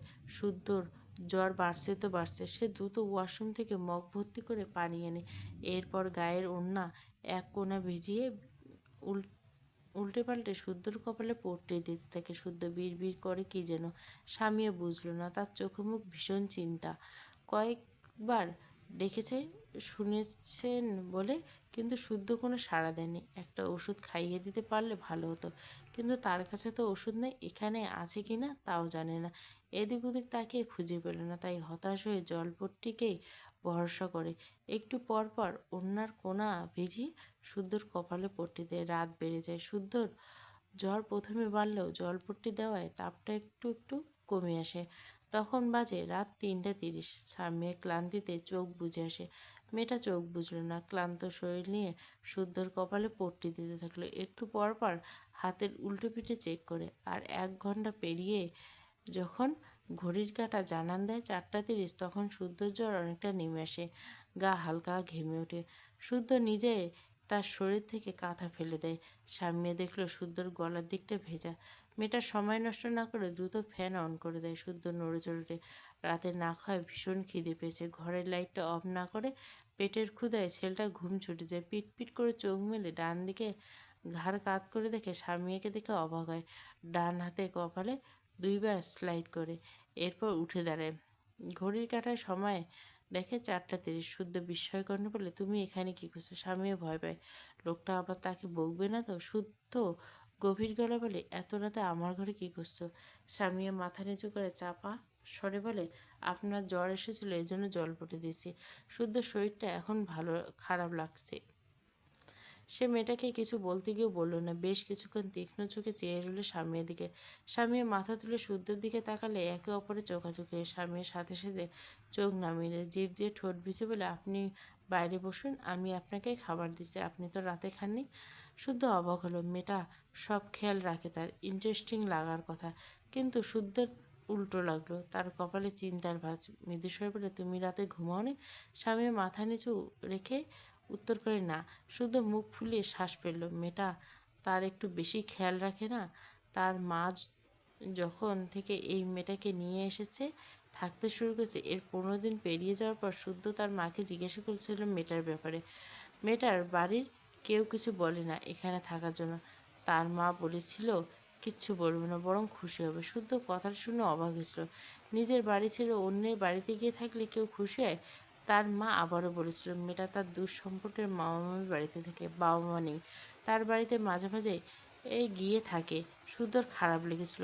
সে আর কোনো কথা বলেনি, কিন্তু তার মা যে মেয়েটাকে তার সাথে জুড়ে দেওয়ার কথা ভাবছে, এ ব্যাপারে কথা বলেনি। সে বুঝেছে তার মা মেয়েটাকে নিজের মেয়ের মতো দেখবে, খুব আদর যত্ন করবে। সে তার মাকে বুঝিয়ে নেবে কোনোভাবে, কিন্তু এখন তার কাছে মেয়েটাকে ভয়ানক লাগছে। এতদিন মেয়েটা তার প্রতি এত খেয়াল রাখার ব্যাপারটা খেয়াল না করলো, আজ ভীষণ চোখে লাগলো। শুদ্ধ গড়া ছেড়ে বলল, আমি এখন খাবো না, তুমি বসো, তোমার সাথে আমার ইম্পর্টেন্ট কথা আছে, মন দিয়ে কথাগুলো শুনবে, বুঝেছো? স্বামী অবাক হয়ে শুদ্ধর দিকে তাকায়। তার সাথে কথা বলবে, তাও আবার ইম্পর্টেন্ট?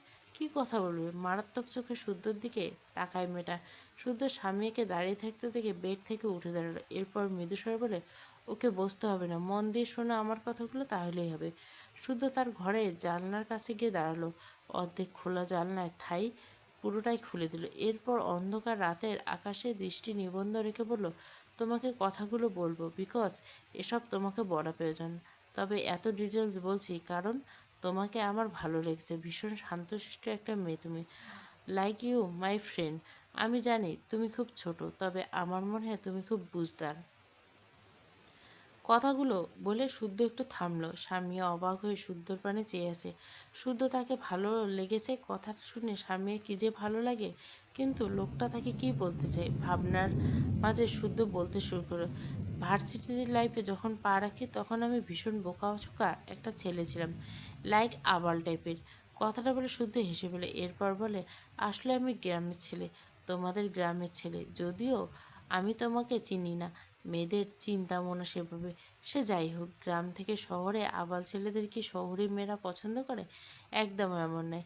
আমি আবাল ছেলে হয় ফার্স্ট ইয়ারে অনেক র্যাগের শিকারও হয়েছিলাম, যদিও পরবর্তীকালে আমার ভাই ইরফান জানতে পারলো সবগুলোকে ধোলাই দিয়েছে ফার্স্ট ইয়ার হয়েও। এরপর আমাকে আর সেসব ঝামেলা পোহাতে হয়নি। সে যাক, যেটা বলেছিলাম, গ্রামের আবালদের তো কোনো শহরে মেয়ে পছন্দ করে না, এই ধারণা নিয়ে খুব সাদামাটা টিউশনি করতাম, পড়াশুনো করতাম।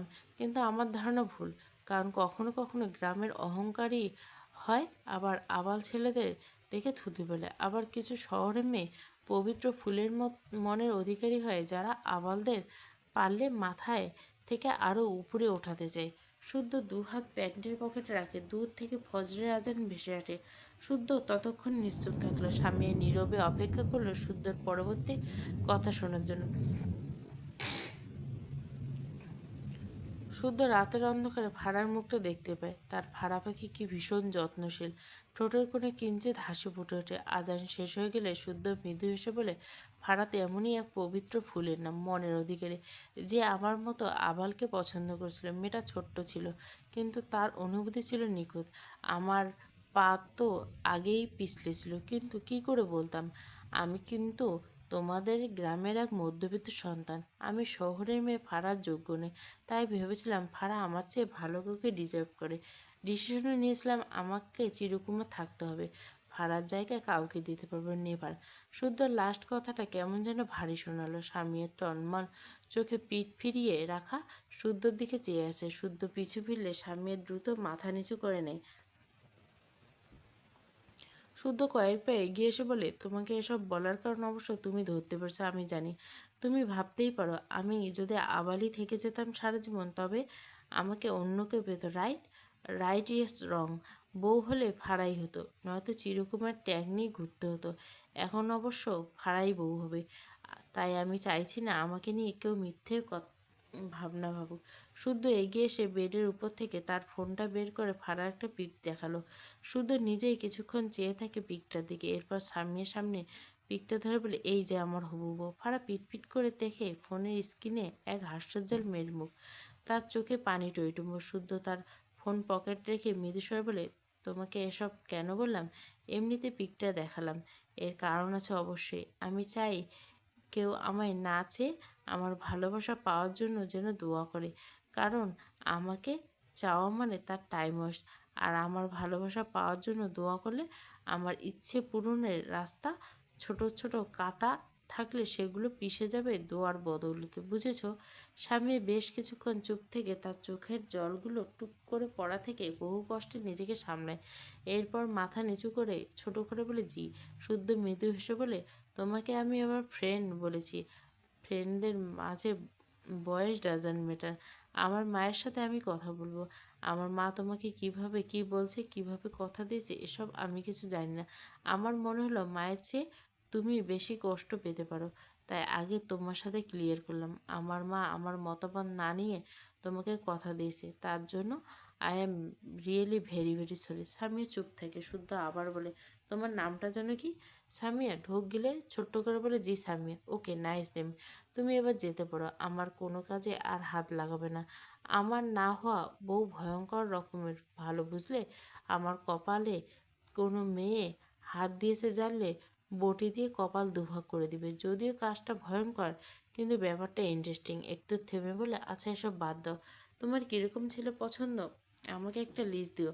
আমি এক উইকের মাঝে ফার্স্ট ক্লাস ছেলে খুঁজে এনে দিব, তোমার বিয়ের ব্যবস্থা করবো। স্বামী ভেজা চোখ মলিন হয়ে যায়। সে তো এই মানুষটাকে চায়।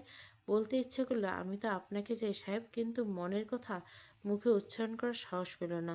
শুদ্ধ হেসে বলে, আমার মতো কাউকে চাইলে দিনরাত কাঁদতে হবে। তুমি শান্তশিষ্ট মেয়ে, তোমার এত কাঁদতে হবে না। আমি তোমাকে এক ভদ্র ছেলে এনে দেবো, নো টেনশন। শুদ্ধ চোখে পড়ে স্বামীর হাতে আংটি। জিজ্ঞাসা করেও গিয়ে করে না। মেয়েটা বিব্রত বোধ করবে। এর চেয়ে এই ব্যাপারে তার মায়ের সাথে কথা বললে বেটার হবে। এরপর শুদ্ধ স্বামীর পাশ কেটে তার ঘর থেকে বেরিয়ে যেতে বলে, আমি আবারও সরি তোমার সাথে এই ব্যাপারে লেট করে আলোচনা করার জন্য। আর মায়ের তোমাকে কথা দেওয়ার জন্য আরও বেশি বেশি ছড়ি।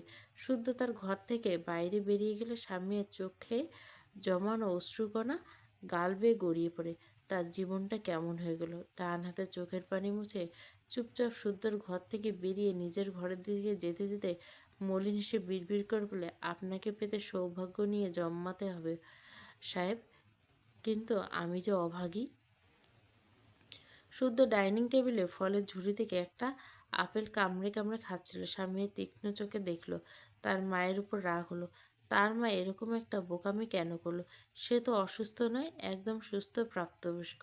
তার মতামত না নিয়ে এরকম একটা কাজ করে এই মেয়েটা কষ্ট পাচ্ছে। সে কিছু একটা ভেবে হাসলো।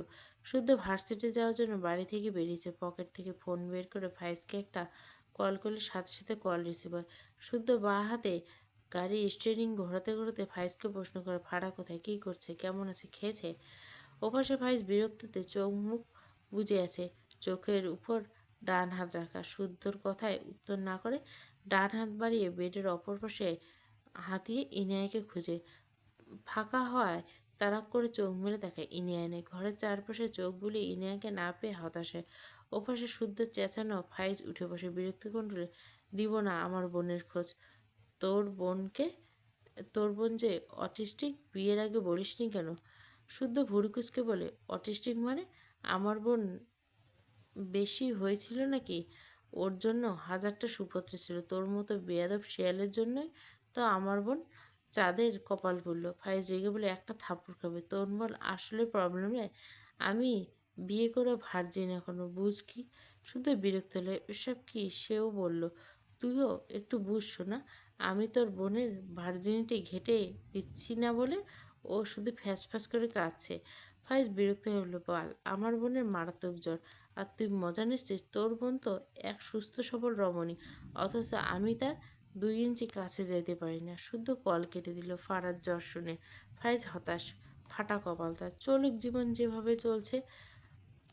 মায়েরা বেডের উপর বসে হাত দিয়ে তার পায়ের নখ খুঁড়ছে আর গুনগুন করে কি করছে। ইরফান গম্ভীর চোখে মায়েরার দিকে চেয়ে আছে, একটু টু শব্দ করল না। বেশ কিছুক্ষণ পর মায়েরা বেড থেকে নামতে গেলে বেডের কোনায় ইরফানের বুকে ধাক্কা খেয়ে বেচারি ঠাস করে পড়ে যায়।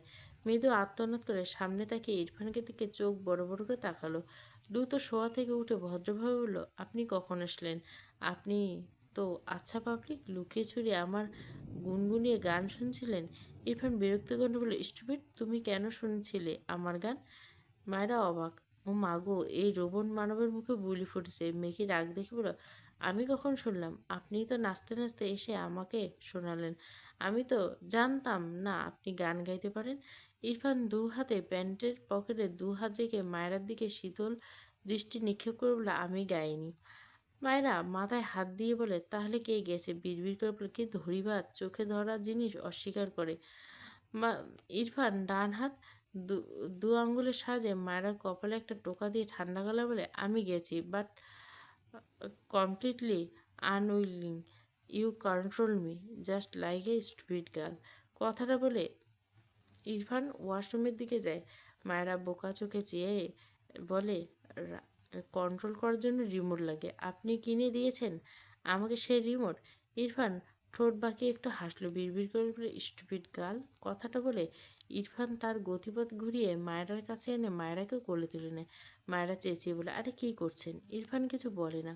ওয়াশরুমে গিয়ে মায়েরাকে শাওয়ারের নিচে দাঁড় করে দেয়। মায়েরা বুঝতে পারে তাকে গোসল করতে হবে।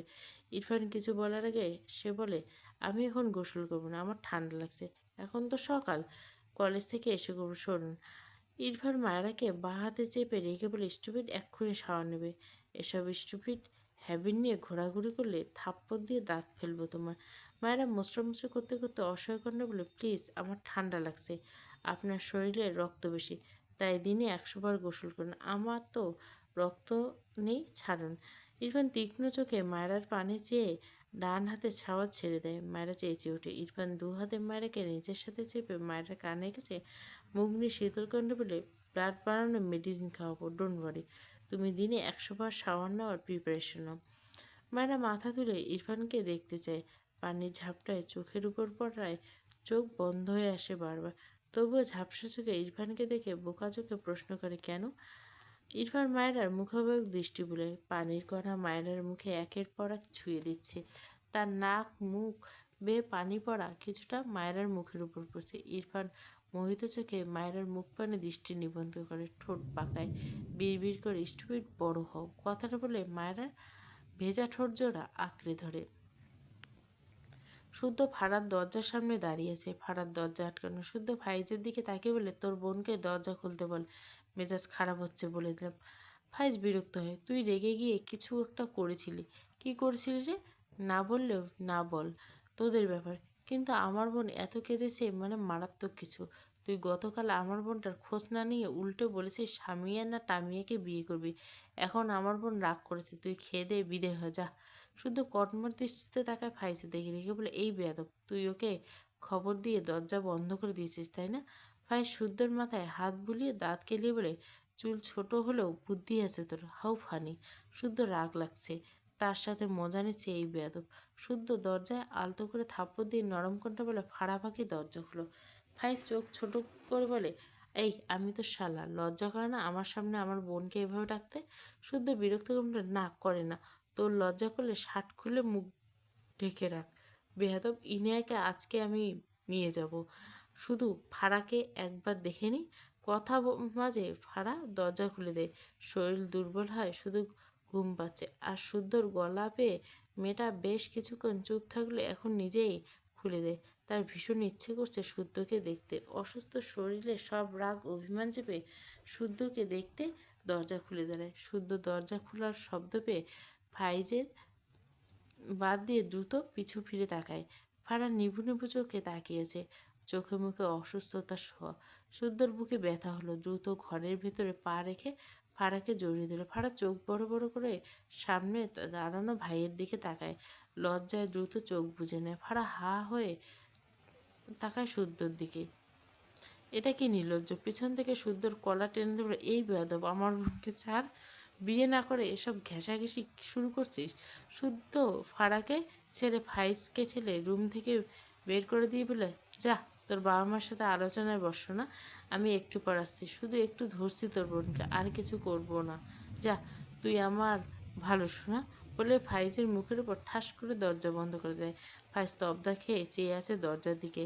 কি ফাজিল, এটা ভাবা যায়? শুদ্ধ দরজা আটকে ফাড়াকে আবারও জড়িয়ে দিল। ফাড়া ক্লান্ত স্বরে বলে, কী করছো, ছাড়ো। শুদ্ধ অপরাধের সুরে বলে, সরি পাখি, এখনও তোমার গায়ে জ্বর, জ্বর বাঁধালে কীভাবে? ও, আমার জন্য তো। সরি ফাড়া পাখি, আর এসব ফালতু কাজ করবে না রেগে। ফাড়ার চোখ ভিজে এসে শুদ্ধ ফাড়াকে ছেড়ে ফাড়ার কোলে নিতে গেলে ফাড়া শুদ্ধকে আটকে বলে, কি করছো, আমাদের বিয়ে হয়নি। শুদ্ধ অসহায় কণ্ঠে বলে, সবাই শুধু এটাই বলছে কেন আজকে বিয়ে করবে, চিন্তা করো না। ফারা নিজের ধীর পায়ে তার বেডের উপর বসে। শুদ্ধ ফারার সামনে দাঁড়িয়ে বলে, তুমি আমার সাথে ঠিক কি করে কথা বলো তো ফারা পাখি। ফারা মাথা নিচু করে রইল, তেরা কণ্ঠে বলে, আমি তোমাকে বিয়ে করব না। শুদ্ধ আবার ফারার মাথায় হাত বুলে বলে, আহারে, এত দুঃস্বপ্ন দেখতে নেই ফারা পাখি, মন ভেঙে যাবে। কথাগুলো বলে ফারার পাশে বসে। কালকে যে ফারার গলা ব্যথা পেয়েছিল সেটা দেখার চেষ্টা করে। ফারা বুঝতে পারে না শুদ্ধকে তার কাছে দেখে রেগে দুর্বল শরীরে শুদ্ধকে ধাক্কা দেয়। শুদ্ধ মাথা নিচু ছিল, যার ফলে ফারার দেওয়া ধাক্কাটা শুদ্ধর গালে থাপ্পড়ের মতো হয়। শুদ্ধ বিস্ময় দৃষ্টিতে ফারার দিকে যায়। ফারা নিজেও বুঝতে পারেনি, অবাক হয়ে শুদ্ধর দিকে তাকায়। কি বলবে বুঝতে পারছে না। শুদ্ধ তার চেয়ে অনেক বড়, সে শুদ্ধকে মারার কথা ভাবতে পারে না। এখন শুদ্ধকে তার থেকে সরাতে চেয়েছে, উল্টে হয়ে গেছে। শুদ্ধ মুহূর্তে কেমন রেগে যায়। ফারার ভীত চোখে তাকায়, কালকের মতো কিছু করবে না তো? শুদ্ধ বসা থেকে দাঁড়িয়ে বেডে একটা লাথি দিয়ে বলে, থাপ্পড় দিলি কেন? বউ বানাবো বলে? বউ তো বানাবো, কিন্তু তার আগে তোর তেরামি ছুটিয়ে ছাড়বো আমি। বিয়ের কথা তোলায় কাউকে তেরামি করছিস? সব ভুলে গিয়ে চলে আসলাম, এবার একদম থাপ্পড় দিলি? বেয়াদব মেয়ে, বেয়াদবি ছোটাবো, ওয়েট। ফারা ঢোক গিলে কিছু বলতে চায়, তার আগে শুদ্ধ হনহন করে ঘর থেকে বেরিয়ে যায়। ফারা স্তব্ধ হয়ে বসে থাকে, চোখ দুটো ঝাপসা। মায়েরা তার কলেজ শেষ করে গেটে থেকে বেরিয়ে রাস্তার পাশে দাঁড়ায়। ইরফানের জন্য মূলত অপেক্ষা করছে মূলত। মায়ের ছটপটে মন আর দাঁড়াতে চায় না। আশেপাশে আরেকবার চোখ বুলিয়ে ইরফানের ভার্সিটির দিকে পথ ধরে। এই কলেজ থেকে ইরফানের ভার্সিটির দিকে সময় লাগবে 20 মিনিটের মতো। আগের কলেজটি এই কলেজের অপর প্রান্তে। মায়েরা একা একা পথ ধরে। ইরফান ওই পথে তাকে নিতে আসবে। দাঁড়িয়ে থাকা চেয়ে হাঁটা বলো। কিছু দূর যেতে দুটো ছেলে বাইকের উপর বসে কী সব বাজে বাজে কথা বলছে। সবাই মায়ের কানে আসে থেকে থেকে তাকে নিয়ে বলছে। মায়েরা পিছু ফিরে একবার তাকায়। ছেলে দুটো তার দিকে চেয়েছে। মায়েরা রাগ হয়। ইচ্ছে করলো ঝটপট থাপ্পড় দিয়ে সবগুলো দাঁত ফেলে দিতে। ভাবনা ভেবে উল্টো ঘুরে নিজের মাথায় একটা চাটি মারল। ধ্যাত, ওই ইরফানের থেকেও সেও এখন অন্যদের থাপ্পড় দিয়ে দাঁত ফেলতে চাইছে। আবারও কয়েক কদম এগোলে ছেলে দুটি বেয়াদবি মার্কা কথা শুনে মায়েরা দাঁড়িয়ে পড়ে। তার পায়ে থাকা জুতো দুটোর দিকে তাকায়। সামান্য নিচু হয়ে পায়ের জুতো দুটোকে খুলে হাতে দেয়। এরপর ঘাড় বাঁকিয়ে ছেলে দুটোকে দেখলো তারা সিগারেট ফুঁকোচ্ছে আর বাজে কথা বলছে। মায়ের কি যে রাগ হলো, গ্রাম হলে এদের হাত পা ভেঙে দিত। শহর বলে একটু একটু ভয় পেয়েছে, তবে দূর থেকে অ্যাকশন নেবে ভাবনা অনুযায়ী, খুব সূক্ষ্ম চোখের নিশানা অনুযায়ী হাতের দুটো জুতো ছেলে দুটোর দিকে ছুঁড়ে মারল। জায়গা মতোই লেগেছে, একদম ছেলেদের নাক বরাবর। মায়েরাকে আর পা একে মেয়েটা খালি পায়ে দৌড় লাগে সামনের দিকে। একবার পিছু ফিরে তাকায়, ছেলে দুটো তার পিছু নিল। মায়েরা দৌড়ে গতি বাড়ে। কিছু দূর গিয়ে আরেকবার পিছু ফিরে সামনে তাকালে কারোর সাথে জোরে সোরে ধাক্কা খায়। সামনে তাকিয়ে মাথা তুলে ইরফানকে দেখে ইরফানকে দু হাতে সাপড়ে ধরে। ইরফান মায়েরা পিছনে থাকা ছেলে দুটোর দিকে তাকায়। ছেলে দুটো ইরফানকে দেখে থমকে গেছে। ইরফানকে দেখে তাদের চোখ জোড়া ভয় জড়ো হয়ে গেছে। ইরফান বাঁকা হাসে, বিড়বিড় করে বলে, ইউ আর ফিনিশড। এরপর দৃষ্টি ঘুরিয়ে মায়েরাকে বাঁ হাতে আগলে নিয়ে ডান হাতে মায়েরার মাথা তুলে তাকায় মায়েরার দিকে। মায়েরা শ্বাস প্রশ্বাসের গতি বাড়ছে। ইরফান ডান হাতে মায়েরার গাল চেপে শক্ত কণ্ঠে বলে, ওরা তোমায় টাচ করছিল? মায়েরা মাথা নাড়ি না বোঝায়। ইরফান শান্ত হয়, গলা ছেড়ে মায়েরার মুখে লেগে থাকা বিন্দু বিন্দু ঘাম মুছে দিয়ে রাগান্বিত বলে, কলেজ থেকে বের হতে নিষেধ করছেন মিষ্টুপিট গাল, থাপ্পড় দিয়ে সব দাঁত ফেলবো তোমার।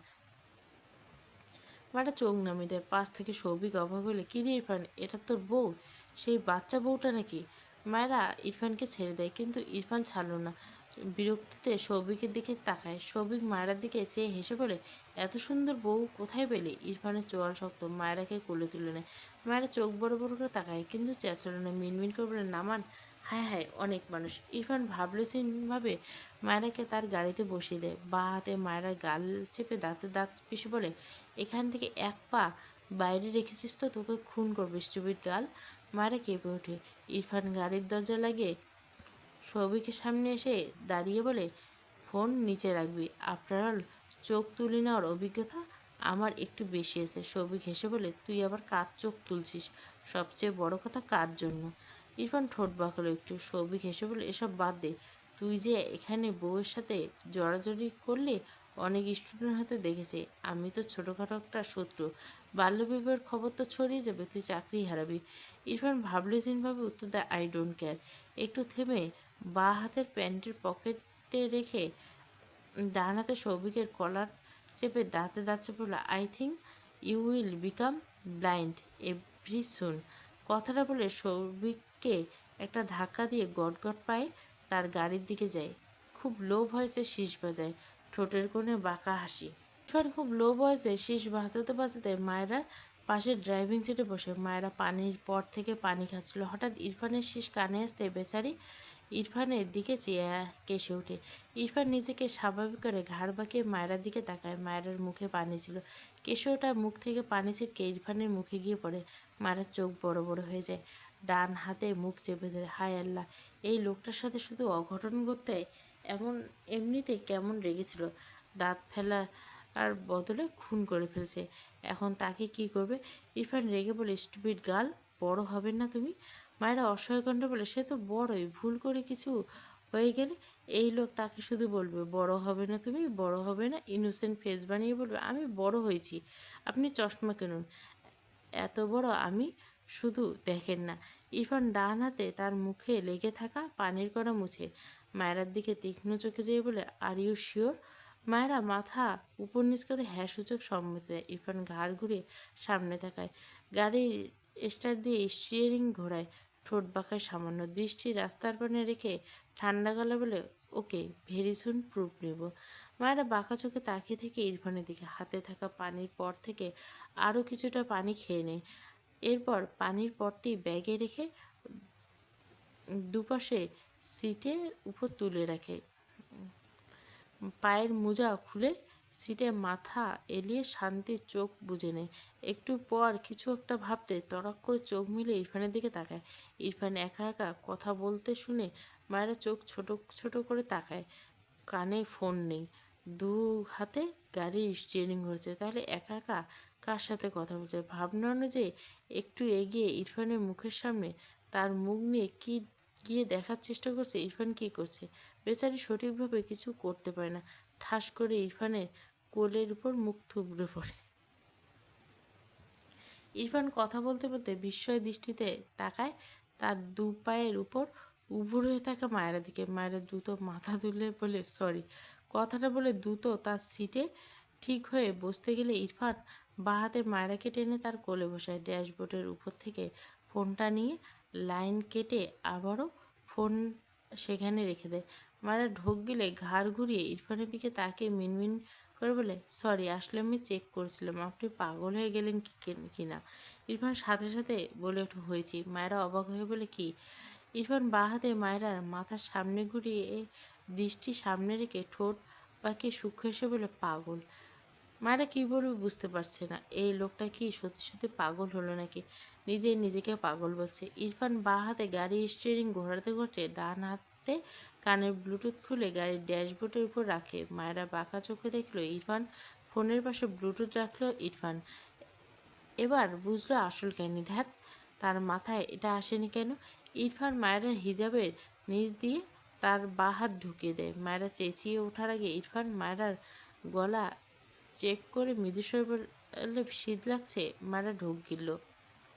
ইরফান হাত তার গলায় বিচরণ করছে। মায়েরা উসুস করছে। ইরফান হাত ধীরে ধীরে গলা থেকে নিচে নামতে নিলে মায়েরা হিজাবের উপর দিয়ে ইরফানের হাত তার দু হাতে ধরে মিনমিন করে বলে, কী করছেন? ইরফান ডান হাতে গাড়ির স্টিয়ারিং ঘোরায়, দৃষ্টি রাস্তায়। গম্ভীর গলা বলে, আমাকে বলনি কেন? মায়েরা জিভ দিয়ে ঠোঁট বেজায়। অনেকক্ষণ থেকে এসি চলছে, সে তো বেশিক্ষণ এসি সহ্য করতে পারে না, কিন্তু এই লোক তো ঘেমে যায়। মায়েরা চুপ থাকতে দেখে ইরফান ধমকে বলে, স্টুপিড গার্ল, আনসার করছো না কেন? হঠাৎ ধমকে মায়েরা ঝাঁকি দিয়ে ওঠে, ইস, এই লোক আস্ত একটা খাবে, শুধু ধমক দেয়। ইরফান গাড়ির এসি অফ করে গাড়ির গ্লাস নামিয়ে দেয়। এরপর ঠোঁট ফোঁস করে শ্বাস ফেলে মৃদুস্বরে বলে, ছেলে দুটো কি করছিল তোমায়? মায়েরা বিচার দেওয়ার মতো করে বলে, জানেন, ওরা খুব খারাপ। আমাদের গ্রামের ছেলে এমন বকাটে ছিল এদের মতো। আমি ক্লাস 10-এ ওঠার পর স্কুলে যেতে পারতাম না ওদের জন্য, এত ডিস্টার্ব করতো। প্রায় 3 মাসের মাথায় ওই ছেলেগুলো আর জ্বালায়নি। সবচেয়ে বড় কথা, ওরা কানা হয়ে গেছিল। ইরফান গম্ভীর গলা বলে, একটা চোখ ভালো ছিল। মায়েরা কথা তেলে বলে, হ্যাঁ হ্যাঁ, কিন্তু ওরা একটা চোখ দিয়েও আমাকে আর কখনো দেখেনি। ডিস্টার্ব করা তো দূর, কীভাবে যেন বলতে গিয়ে মায়েরা থেমে যায়। কিছু একটা ভেবে অবাক হয়ে বলে, আপনি জানলেন কি করে? ইরফান মায়েরার আড়ালে একপাশে সামান্য হাসে, গলা নামিয়ে বলে, আই নো এভরিথিং। মায়েরা বেশ কিছুক্ষণ চুপ থাকে। লোকটা তো সেই গ্রামে যেত, জানতেই পারে। এটা ভেবে মায়েরা এসব ভাবনাকে বিদায় দিল। মনে পড়লো তার কলেজের জুতো নেই, সে ছুঁড়ে ফেলে দিছে। এখন কলেজে কি পরে যাবে? ঘাড় বাঁকিয়ে ইরফানের দিকে সে আবদার করে, আমাকে একজোড়া নতুন জুতো কিনে দিবেন? ইরফান আর চোখে একবার তাকায় মায়েরার দিকে। মায়েরা উত্তরের অপেক্ষা চেয়ে ইরফান ছোট্ট করে বলে, দিব। মায়েরার মুখে হাসি ফুটে ওঠে। প্রায় 20 মিনিট পর গাড়ি ড্রাইভ করতে করতে একটা শু স্টোরের সামনে গাড়ি সাইড করে মায়েরা ইরফানের বুকে ডান গাল ঠেকিয়ে ঘুমিয়ে পড়ছে। ইরফান বেশ কিছু সময় নিয়ে চুপচাপ বসে রইল, ডান হাতে মায়েরার মুখটা উঁচু করে ধরে। মায়েরা ঘুমের করে একটু কেঁপে উঠে আবার গভীর তলিয়ে যায়। ইরফান মায়েরা ঠোঁটের নিচে ডান হাতের বুড়ো আঙ্গুলের সাহায্যে আলতো চাপ দেয়। মায়েরা শব্দ করে শ্বাস নেয়। চোখে মুখে বিরক্তির আভা ফুটে ওঠে। ইরফান ঠোঁটের কোণে সূক্ষ্ম হাসির রেখা মৃদু স্বরে বলে, মাই বার্ড ফ্লাওয়ার। ইরফান মায়েরাকে ড্রাইভিং সিটে বসিয়ে দেয়। এরপর মায়েরা দিকে কিছুটা ঝুঁকে মায়েরার মাথায় হিজাব আলগা করে দিয়ে মায়েরাকে ভালোভাবে রেখে গাড়ির ডোর শব্দহীন লাগিয়ে দেয়। এরপর শু স্টোরের দিকে এগিয়ে যায়। মায়েরা কলেজ যাওয়ার জন্য 4 জোড়া ক্যানভাস শু, 4 জোড়া স্নিকার শু আর 4 জোড়া অক্সফোর্ড শু চুজ করে নেয় ইরফান। এরপর শু স্টোর ঘুরে ঘুরে 4 জোড়া বুটস, 4 জোড়া লোফার শু, 5 জোড়া পাম্প শু, 25 জোড়া শু কিনে নেয়। এরপর আবারও চোখ বুলিয়ে ব্ল্যাক কালারে আরও 5 জোড়া শু নেয়। এরপর ইরফান শুগুলোর বিল মিটিয়ে একজন লোক দ্বারা সবগুলো শু গাড়ি পর্যন্ত আনলো। ইরফান গাড়ির ডিগি খুলে লোকগুলো সবগুলো জুতার বাক্স ডিগির ভিতরে রাখে। ইরফান আর 1 সেকেন্ড সময় নষ্ট করে না। দ্রুত পায়ে গাড়ির ডোর খুলে মায়রাকে দু হাতে আগলে নিয়ে সে ছুটে বসে ঘুমন্ত মায়রাকে তার কোলে বসালো। মায়রা নড়েচড়ে আবারও ঘুমিয়ে তলিয়ে যায়। যিনি জুতোগুলোর বাক্সগুলো ইরফানের ডিকিতে তুলে দেন তিনি জানলার কাছে এসে শব্দ করে কিছুটা রেগে বলেন, আজব ভাই তো আপনি, টাকা না দিয়ে। কথার মাঝে ইরফান জানলার ফাঁক দিয়ে ডান হাতের বাইরে করে লোকটির কলার থেকে আরেকটু নিচে শার্ট অংশ চেপে ধরে রাগান্বিত চোখে বলে, কণ্ঠ নিচু করে দাঁতে দাঁতছে বলে, এত জোর গলায় এত জোর কেন, দেখছিস না ঘুমাচ্ছে? লোকটি অদ্ভুতভাবে তাকায় ইরফানের দিকে। দৃষ্টি ঘুরিয়ে মায়েরার দিকে তাকালে ইরফান রেগে বলে, চোখ নিচে, আদারওয়াইজ চোখ তুলে নিব। ইরফান কণ্ঠ খুব ক্ষীণ তবে কঠোর শোনালো। লোকটি এ পর্যায়ে একটু ভয় পায়, চোখ সরিয়ে দ্রুত মায়েরার থেকে। মায়েরা নড়ে চড়ে উঠলে ইরফান লোকটির শার্ট ছেড়ে মায়েরার দিকে তাকায়। লোকটি এবার নরম কণ্ঠে বলে, স্যার আমার। ইরফান ডান হাত উঁচু করে লোকটিকে থামিয়ে দেয়। লোকটি থেমে গেল। এতক্ষণে এতটুকু বুঝেছে ইরফান খুব বেশি সুবিধার নয়। ইরফান মায়রাকে শান্ত দেখে ওর ওয়ালেট বের করে একটা 1000 টাকার নোট লোকটিকে বাড়িয়ে দেয়। ভদ্রতার সহিত বলে, স্যার খুচরো নেই। ইরফান মৃদু হেসে বলে, পুরোটাই রাখো। এরপর গাড়ির গ্লাস উঠিয়ে দেয়, গাড়ির এসি ছেড়ে দেয়। তারপর ডান হাতে মায়রার মুখে লেগে থাকা বিন্দু বিন্দু ঘাম মুছে দেয়। বাঁ হাতে মায়রার কপালটা একটু উঁচু করে গলার ভাঁজে লেগে থাকা ঘাম মুছে দেয়। মায়েরা ঘুমের ঘোরে এত নড়াচড়া পেয়ে ভীষণ বিরক্ত হয়। চোখে মুখে বিরক্তির শীষ। ঘুমের ঘোরে বিড়বিড় করে ডাকে, শীষওয়ালা। ইরফান সাথে সাথে প্রতিউত্তর দেয়, বলো বাটফ্লাওয়ার। মায়েরা অস্ফুট স্বরে ঘুমিয়ে জড়ানো কণ্ঠে আওড়ালে, তুমি আমার শীষওয়ালা? ইরফান কেমন অদ্ভুত দৃষ্টিতে তাকায় মায়েরার দিকে। ইরফান কেমন অস্থির লাগলো মায়েরার মুখে তুমি ডাক শুনে। জিভ দিয়ে ঠোঁট ভিজিয়ে মায়েরার শুকনো গাঢ় চুমু আঁকে। মায়েরা কেঁপে ওঠে। ইরফান দু হাতে মায়েরাকে তার বুকে চেপে ধরল। মায়েরা ঘুমে বিভোর। ইরফান ঠোঁট চওড়া করে মায়েরার কানের কাছে মুখ নিয়ে মৃদু স্বরে বলে, yeah butterflower, I am only yours the whistler. হ্যাঁ বাটফ্লাওয়ার, আমি শুধু তোমারই শিশুওয়ালা। এরপর ইরফান সোজা হয়ে বসে মায়েরার দিকে তাকায়। মায়েরা পিটপিট করে চোখ মেলে তাকায়, চোখে মুখে ঘুমের বন্যা। মায়েরা ইরফানকে ঝাপসা দেখে, ঘুমে জড়ানো কণ্ঠে আদো আদো স্বরে বলে, কি কিছু বললেন? ইরফান মায়েরাকে চোখ খুলতে দেখে নিজেকে স্বাভাবিক করে গম্ভীর গলায় বলে, নো। মায়েরা আবারও চোখ বুজে আসে, ভীষণ ক্লান্ত লাগছে। তবু কোনো রকম নিজেকে সামলে ইরফানের বুক থেকে উঠে বসে দুলতে দুলতে ডান হাত দিয়ে ঠাস করে পড়তে নিলে ইরফান দ্রুত মায়েরাকে আগলে নেয়। বাঁ হাতে মায়েরার মাথা তার বুকে চেপে ধরে মৃদুস্বর বলে, স্টুপিড গার্ল, ঘুমো। এরপর গাড়ি স্টার্ট দেয় ইরফান। মায়েরা আর নড়াচড়া করলো না, আবারও ঘুমিয়ে গেল। মায়েরা সকালবেলা ঘুম থেকে উঠে নামাজ পড়ে নেয়। এরপর বই নিয়ে ব্যালকনিতে গিয়ে একটু একটু পড়াশোনা করে। একটু পরপর বাগানের দিকে তাকায়, যেখানে ইরফান কতভাবে যে ব্যায়াম করলো সেই ঘন্টাখানেক হলো। মায়েরা 2 মিনিট বইয়ের ভিতরে তাকাচ্ছে, তো 10 মিনিট ইরফানকে দেখছে। কিছুক্ষণ পরপর ইরফানকে দেখতে না পেয়ে ঘরে চলে এসে হঠাৎ মনে হলো তার কলেজের জুতো কেনা হয়নি। ঘরে এসে ইরফানকে না দেখে হতাশ হলো। তাহলে কি আজ কলেজ যাওয়া হবে না? ঘর থেকে বেরিয়ে রিতার সাথে দেখা করলো। মায়েরা রিতার হাতে বলে, রিতা আপু চলো, আজ আমরা সারাদিন গল্প করি। আমার কলেজ যাওয়া হবে না। কেন?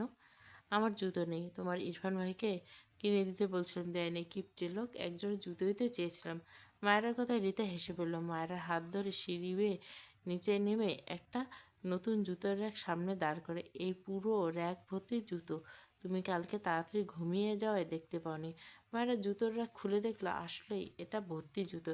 বেশ কয়েকটা বক্স চেক করে অবাক হলো। রিতা সহ আরও 2জন কাজের মেয়ে সহ মায়েরা সবাই যে কয়টা পারলো হাতে হাতে করে ইরফানের ঘরে নিয়ে যায়। ইচ্ছেটা মায়েরা, সে সবগুলো এখন পড়ে পড়ে দেখবে। মেঝেতে সব রাখা হলে মায়েরা সবগুলো জুতো বাক্স থেকে বের করে বাক্সগুলো এক সাইডে রেখে সবগুলো জুতো সাজিয়ে রাখলো। এতগুলো জুতো একসাথে দেখে তার মনে হচ্ছে সে হকারি করতে নেমেছে। শুধু একটা ঘর না, রাস্তা হলে একদম মিলে যেত। মায়েরা মাথায় হাত দিয়ে জুতোগুলো সামনে বসে আছে, পুরো 30 জোড়া জুতো। এতগুলো জুতো কার জন্য কিনেছে ভাবনা রেখে মায়েরা একটা করে জুতো ট্রাই করে। প্রতিটি জুতো পরে আয়নার সামনে গিয়ে দাঁড়ায়। 3 ধরনের জুতো, যেগুলো কলেজের জন্য, বাকিগুলো এখানে ওখানে পরার জুতো। মায়েরা এক জোড়া জুতো পরে আয়নার সামনে স্টাইল করে হাঁটছে, পরনে ওড়নাটা খুলে রাখা। এটা ডিস্টার্ব করছে। চুলগুলো খোপা করে নিল, হাঁটাহাঁটি ঠেলায় খুলে গেছে। মায়েরা জুতো পরে র্যাম শো এর মতো করে হেঁটে হেঁটে আয়নার সামনে নিজের পায়ের দিকে তাকিয়ে মুখে হাসি। ইরফান ঘরে দরজার সামনে বেশ অনেকক্ষণ থেকে দাঁড়িয়ে আছে। মায়েরা কার্যকলাপে নিশ্চুপ হয়ে গেছে। মায়েরা ঘুরে ঘুরে নিজেকে দেখছে। এখানে কালো জুতোর সংখ্যা সবচেয়ে বেশি। মায়েরা সবগুলো জুতো ভীষণ পছন্দ হলো। লাল জুতো চেঞ্জ করে আয়নার সামনে দাঁড়ায়, আবারও কোমরে এদিক ওদিক করে হাঁটে। ইরফান দু হাতে আড়াআড়িভাবে বুকে গুজে মায়েরাকে সূক্ষ্ম চোখে পরখ করে। মায়েরা ঢং করে হেঁটে দেখে বেশ কয়েকবার অজান্তে ঠোঁটের কোণে হাসি ফুটল। মায়েরা লাল জুতো পরে কোমরে বা হাত রাখে, ডান হাতে আয়নার দিকে হয়ে দাঁড়িয়ে সামনের দিকে একটু হাঁটে। এরপর চুলগুলো ঝাড়া দেওয়ার মতো করে ডান হাতের দিকে ঘাড় বাঁকিয়ে তাকায়। দৃষ্টি পিছনে চলে যায়। দরজায় ইরফানকে দেখে মায়েরা চোখ বড় বড় করে তাকায়। দ্রুত পিছনে ফিরে জিহ্বায় কামাতে চোখ মুখ খিচে নেয়। ইরফান ঠোঁট প্রসারিত করে হাসে। মায়েরা দ্রুত জুতো খুলে পিছু ফিরে দৌড় দিয়ে ওড়নাটা গায়ে জড়িয়ে নেয়। এখন কী করবো, সব মান সম্মান শেষ। এই লোকটা এসেছে তাকে একবার বলেনি। পিছু ফিরে ইরফান তার কাছে দেখে আবারও চোখ বড় বড় হয়ে যায়। ঘাড় ঘোরাতে নিলে ইরফান মায়েরাকে তার দিকে ফিরিয়ে দাঁড় করে। মায়েরা মাথা নিচু করে মিনমিন করে বলে, আসলে আমি দেখছিলাম। থেমে যায়। তার যে কী লজ্জা লাগছে। একটু পর নিজেকে সামলে চোখ তুলে তাকায় ইরফানের দিকে। ইরফান গম্ভীর চোখে মায়েরার দিকে চেয়ে দুজনে চোখাচোখি হয়। মায়েরা মিনমিন করে প্রশ্ন করে, এতগুলো জুতো কার জন্য কিনছেন? সাথে সাথে উত্তর দেয়, জাস্ট ফর বউ। মায়েরা অবাক হয়ে বলে, এতগুলো কিনেছেন কেন?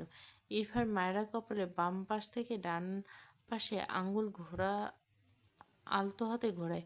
মায়েরা চোখের দিকে তাকিয়ে গম্ভীর করে বলে, মায়ুষ পছন্দ হয়েছে? মায়েরার কথার তালে খুশি হয়ে বলে, ভীষণ। কথাটা বলে কেমন যেন অস্বস্তিতে পড়ে যায় মেয়েটা।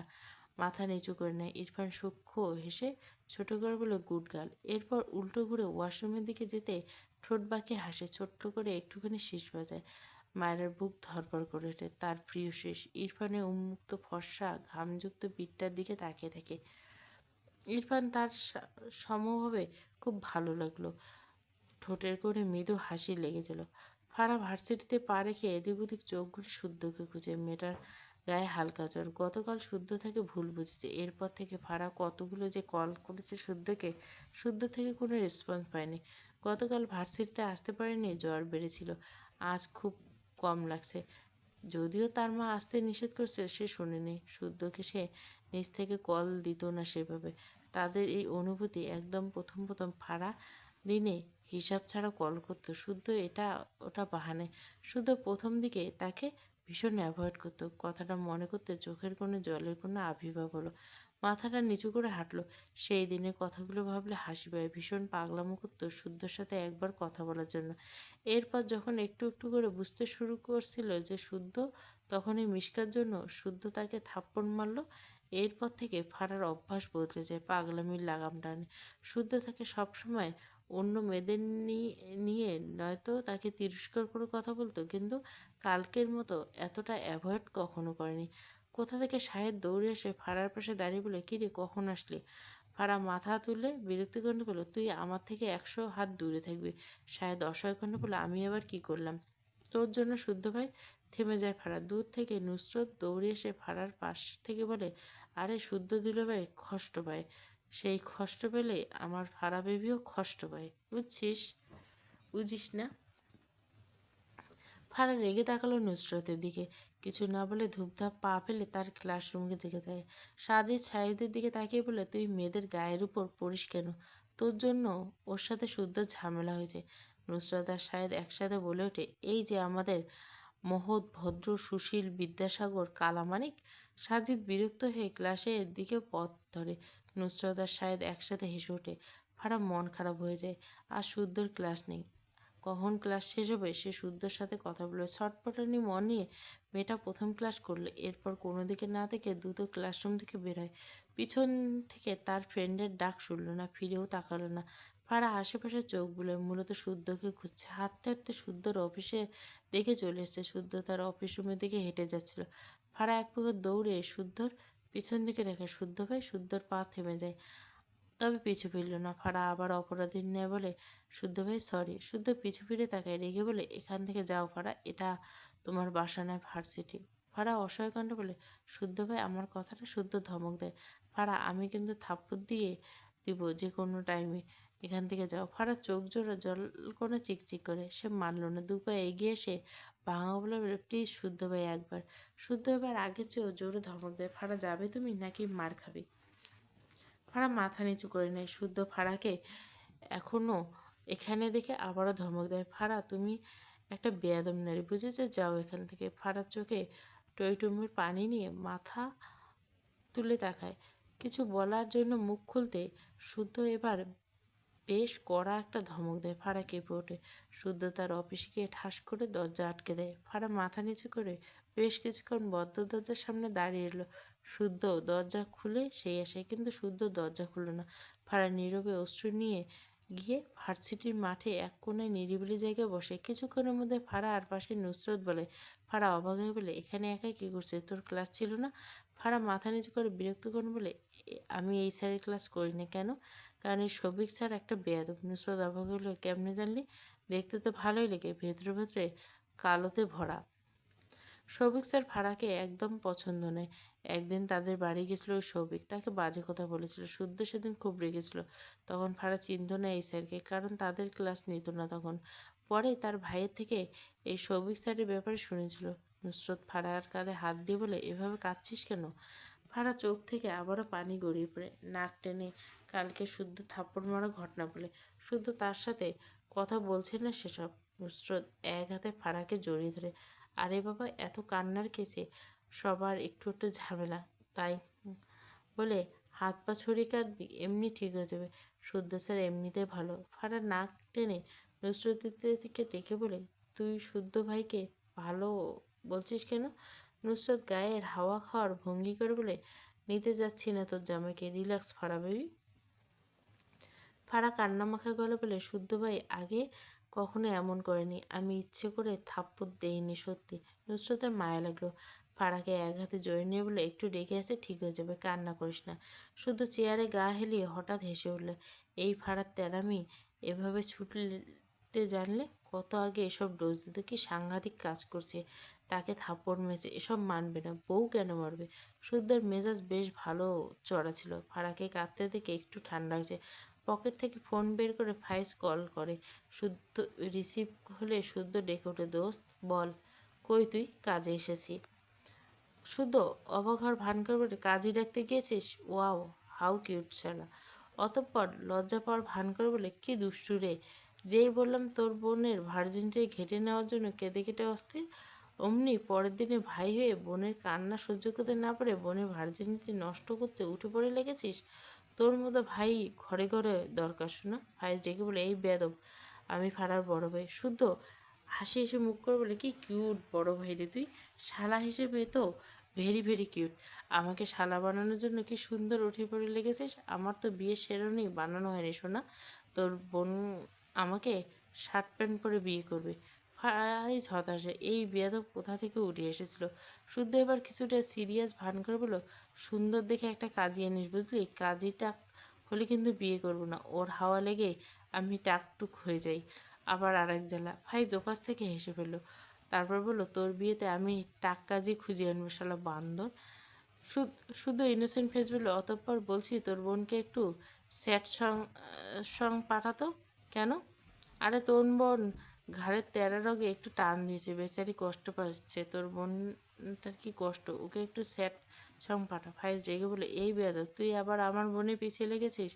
ওকে কিন্তু এবার সত্যি সত্যি বিয়ে দিয়ে দেবো আর এক জায়গায়। শুধু চেয়ারে হেলান দিয়ে আফসোস করে বলে, ইনিয়াটার জন্য কষ্ট হচ্ছে জানিস শোনা, তোর মানচিত্র বদলে দিলে বেচারি কতই না কাঁদবে। নতুন নতুন জামাইয়ের এ হাল আমার বোনটা কি করে মেনে নেবে। ফাইজ ওপাশে দাঁত বিড়বিড় করে শুদ্ধ হেসে বলে, পদ্ধতিটা কি বর্ণনা দেওয়া যায়? ফাইজ কল কেটে দেয়। শুদ্ধ এপাশ থেকে শব্দ করে হাসে, একটু পর থামে। ফারার সাথে এভাবে কথা বলে খারাপ লাগছে, কিন্তু মেয়েটাকে সোজা করতে হবে। বিড়বিড় করে বলে, কত জ্বালাবি ফারা পাখি, এবার একটু তুমিও জ্বলো। আমি সুযোগ বুঝে উপর থেকে পানি ছিটিয়ে দেবো। মেয়েটা আসলে বহুত ভালো, কিন্তু ওর প্রতি তো বোনের ফিলিংস আছে। কথাগুলো বলে নিজেই হেসে ফেলল। ইরফান আর অন্তরার ব্যাপারে আজ কিছুটা অনুধাবন করলো। ভাবুক ভঙ্গিতে বলল, ফিলিংসের ব্যাপারটা অদ্ভুত। হুট করে কার প্রতি যেন মায়া হয়ে যায়। শালা আমাদের মনটাও বেইমান। আমাদের খবর না দিয়ে হুট করে একজনের উপর পিছলা খেয়ে যায়। চোখ বুজে কপালে আঙ্গুল ঠেকাতে ঠেকে বিড়বিড় করে বলে, আমার এক পিস ফাড়া পাখি, কত ভালোবাসি গো তোমায়। ফাটা চুপচাপ দাঁড়িয়ে আছে ভার্সিটির গেতে। ডেইলি শুদ্ধ তাকে ডাকে, কিন্তু আজ ডাকলো না, বরং একবারও তাকালো না ফাড়ার দিকে। ফাড়ার আবারও চোখ ভিজে আছে। সে আবারও শুদ্ধর দিকে এগিয়ে গেলে শুদ্ধ তার আগে গাড়িতে উঠে বসে ফাড়াকে সরাসরি অ্যাভয়েড করলো। একটু সময় নষ্ট না করে শুদ্ধ গাড়ি স্টার্ট দেয়। সামনে আয়নায় রাস্তার পাশে দাঁড়ানো ফাড়াকে দেখে হাসে। পকেট থেকে ফোন বের করে ইরফানকে বলে, ফাড়াকে নিয়ে তোদের বাড়ি যেতে।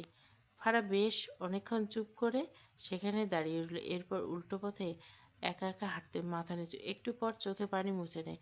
মাথা কেমন ঘুরছে, জ্বর হয়তো বেড়েছে। বেশ অনেকক্ষণ হাঁটতে হাঁটতে হঠাৎই ফাড়ার হাত ধরে কেউ জোরে টান দেয়। ফাড়া দ্রুত মাথা তুলে মায়েরকে দেখে অবাক হয়। মায়ের ভীত কন্যা বলে, কীভাবে হাঁটছিল আপু? এক্ষুনি তোমাকে গাড়িটা মেরে দিচ্ছিল। ফাড়া দ্রুত চোখ মুছে জোরপূর্বক হাসার চেষ্টা করে, অথবা তুমি এখানে। মায়েরা পিছিয়ে একটা আঙুল দিয়ে দেখিয়ে দিয়ে বলে, ওই তো আমার কলেজ, তুমি এদিকে এসেছো কেন? ফাড়া মৃদু হেসে বলে, এমনি। মায়েরা ফাড়ার চোখগুলো লাল হয়ে দেখে ফাড়ার হাত ধরে অবাক হয়ে বলে, আপু তোমার না জ্বর? ফাড়া মাথা নিয়ে বলে, প্রবলেম নেই। মায়েরা আশেপাশে দেখলো ইরফান কই, ভাবলো এগিয়ে যাওয়া যাক। অতঃপর ফাড়ার হাত ধরে বলল, আসো আপু, উনি এক্ষুনি চলে আসবে, তোমাকে রেখে আসবো। ফাড়া নিষেধ করলো, ফাইজ আজ বাসায় নেই। শুদ্ধ তো নিয়ে গেল না। ইরফান তার বড় ভাইয়ের মতো। উল্টে সে ইরফানকে বললে ইরফান তাকে পৌঁছে দিবে। মায়েরা রাস্তার ডান পাশে, বাঁ পাশে ফাড়া। মায়েরার সামনে প্রণয় অমলের কাব্য, পর্ব 15। পুরো গল্পটা প্লেলিস্টে।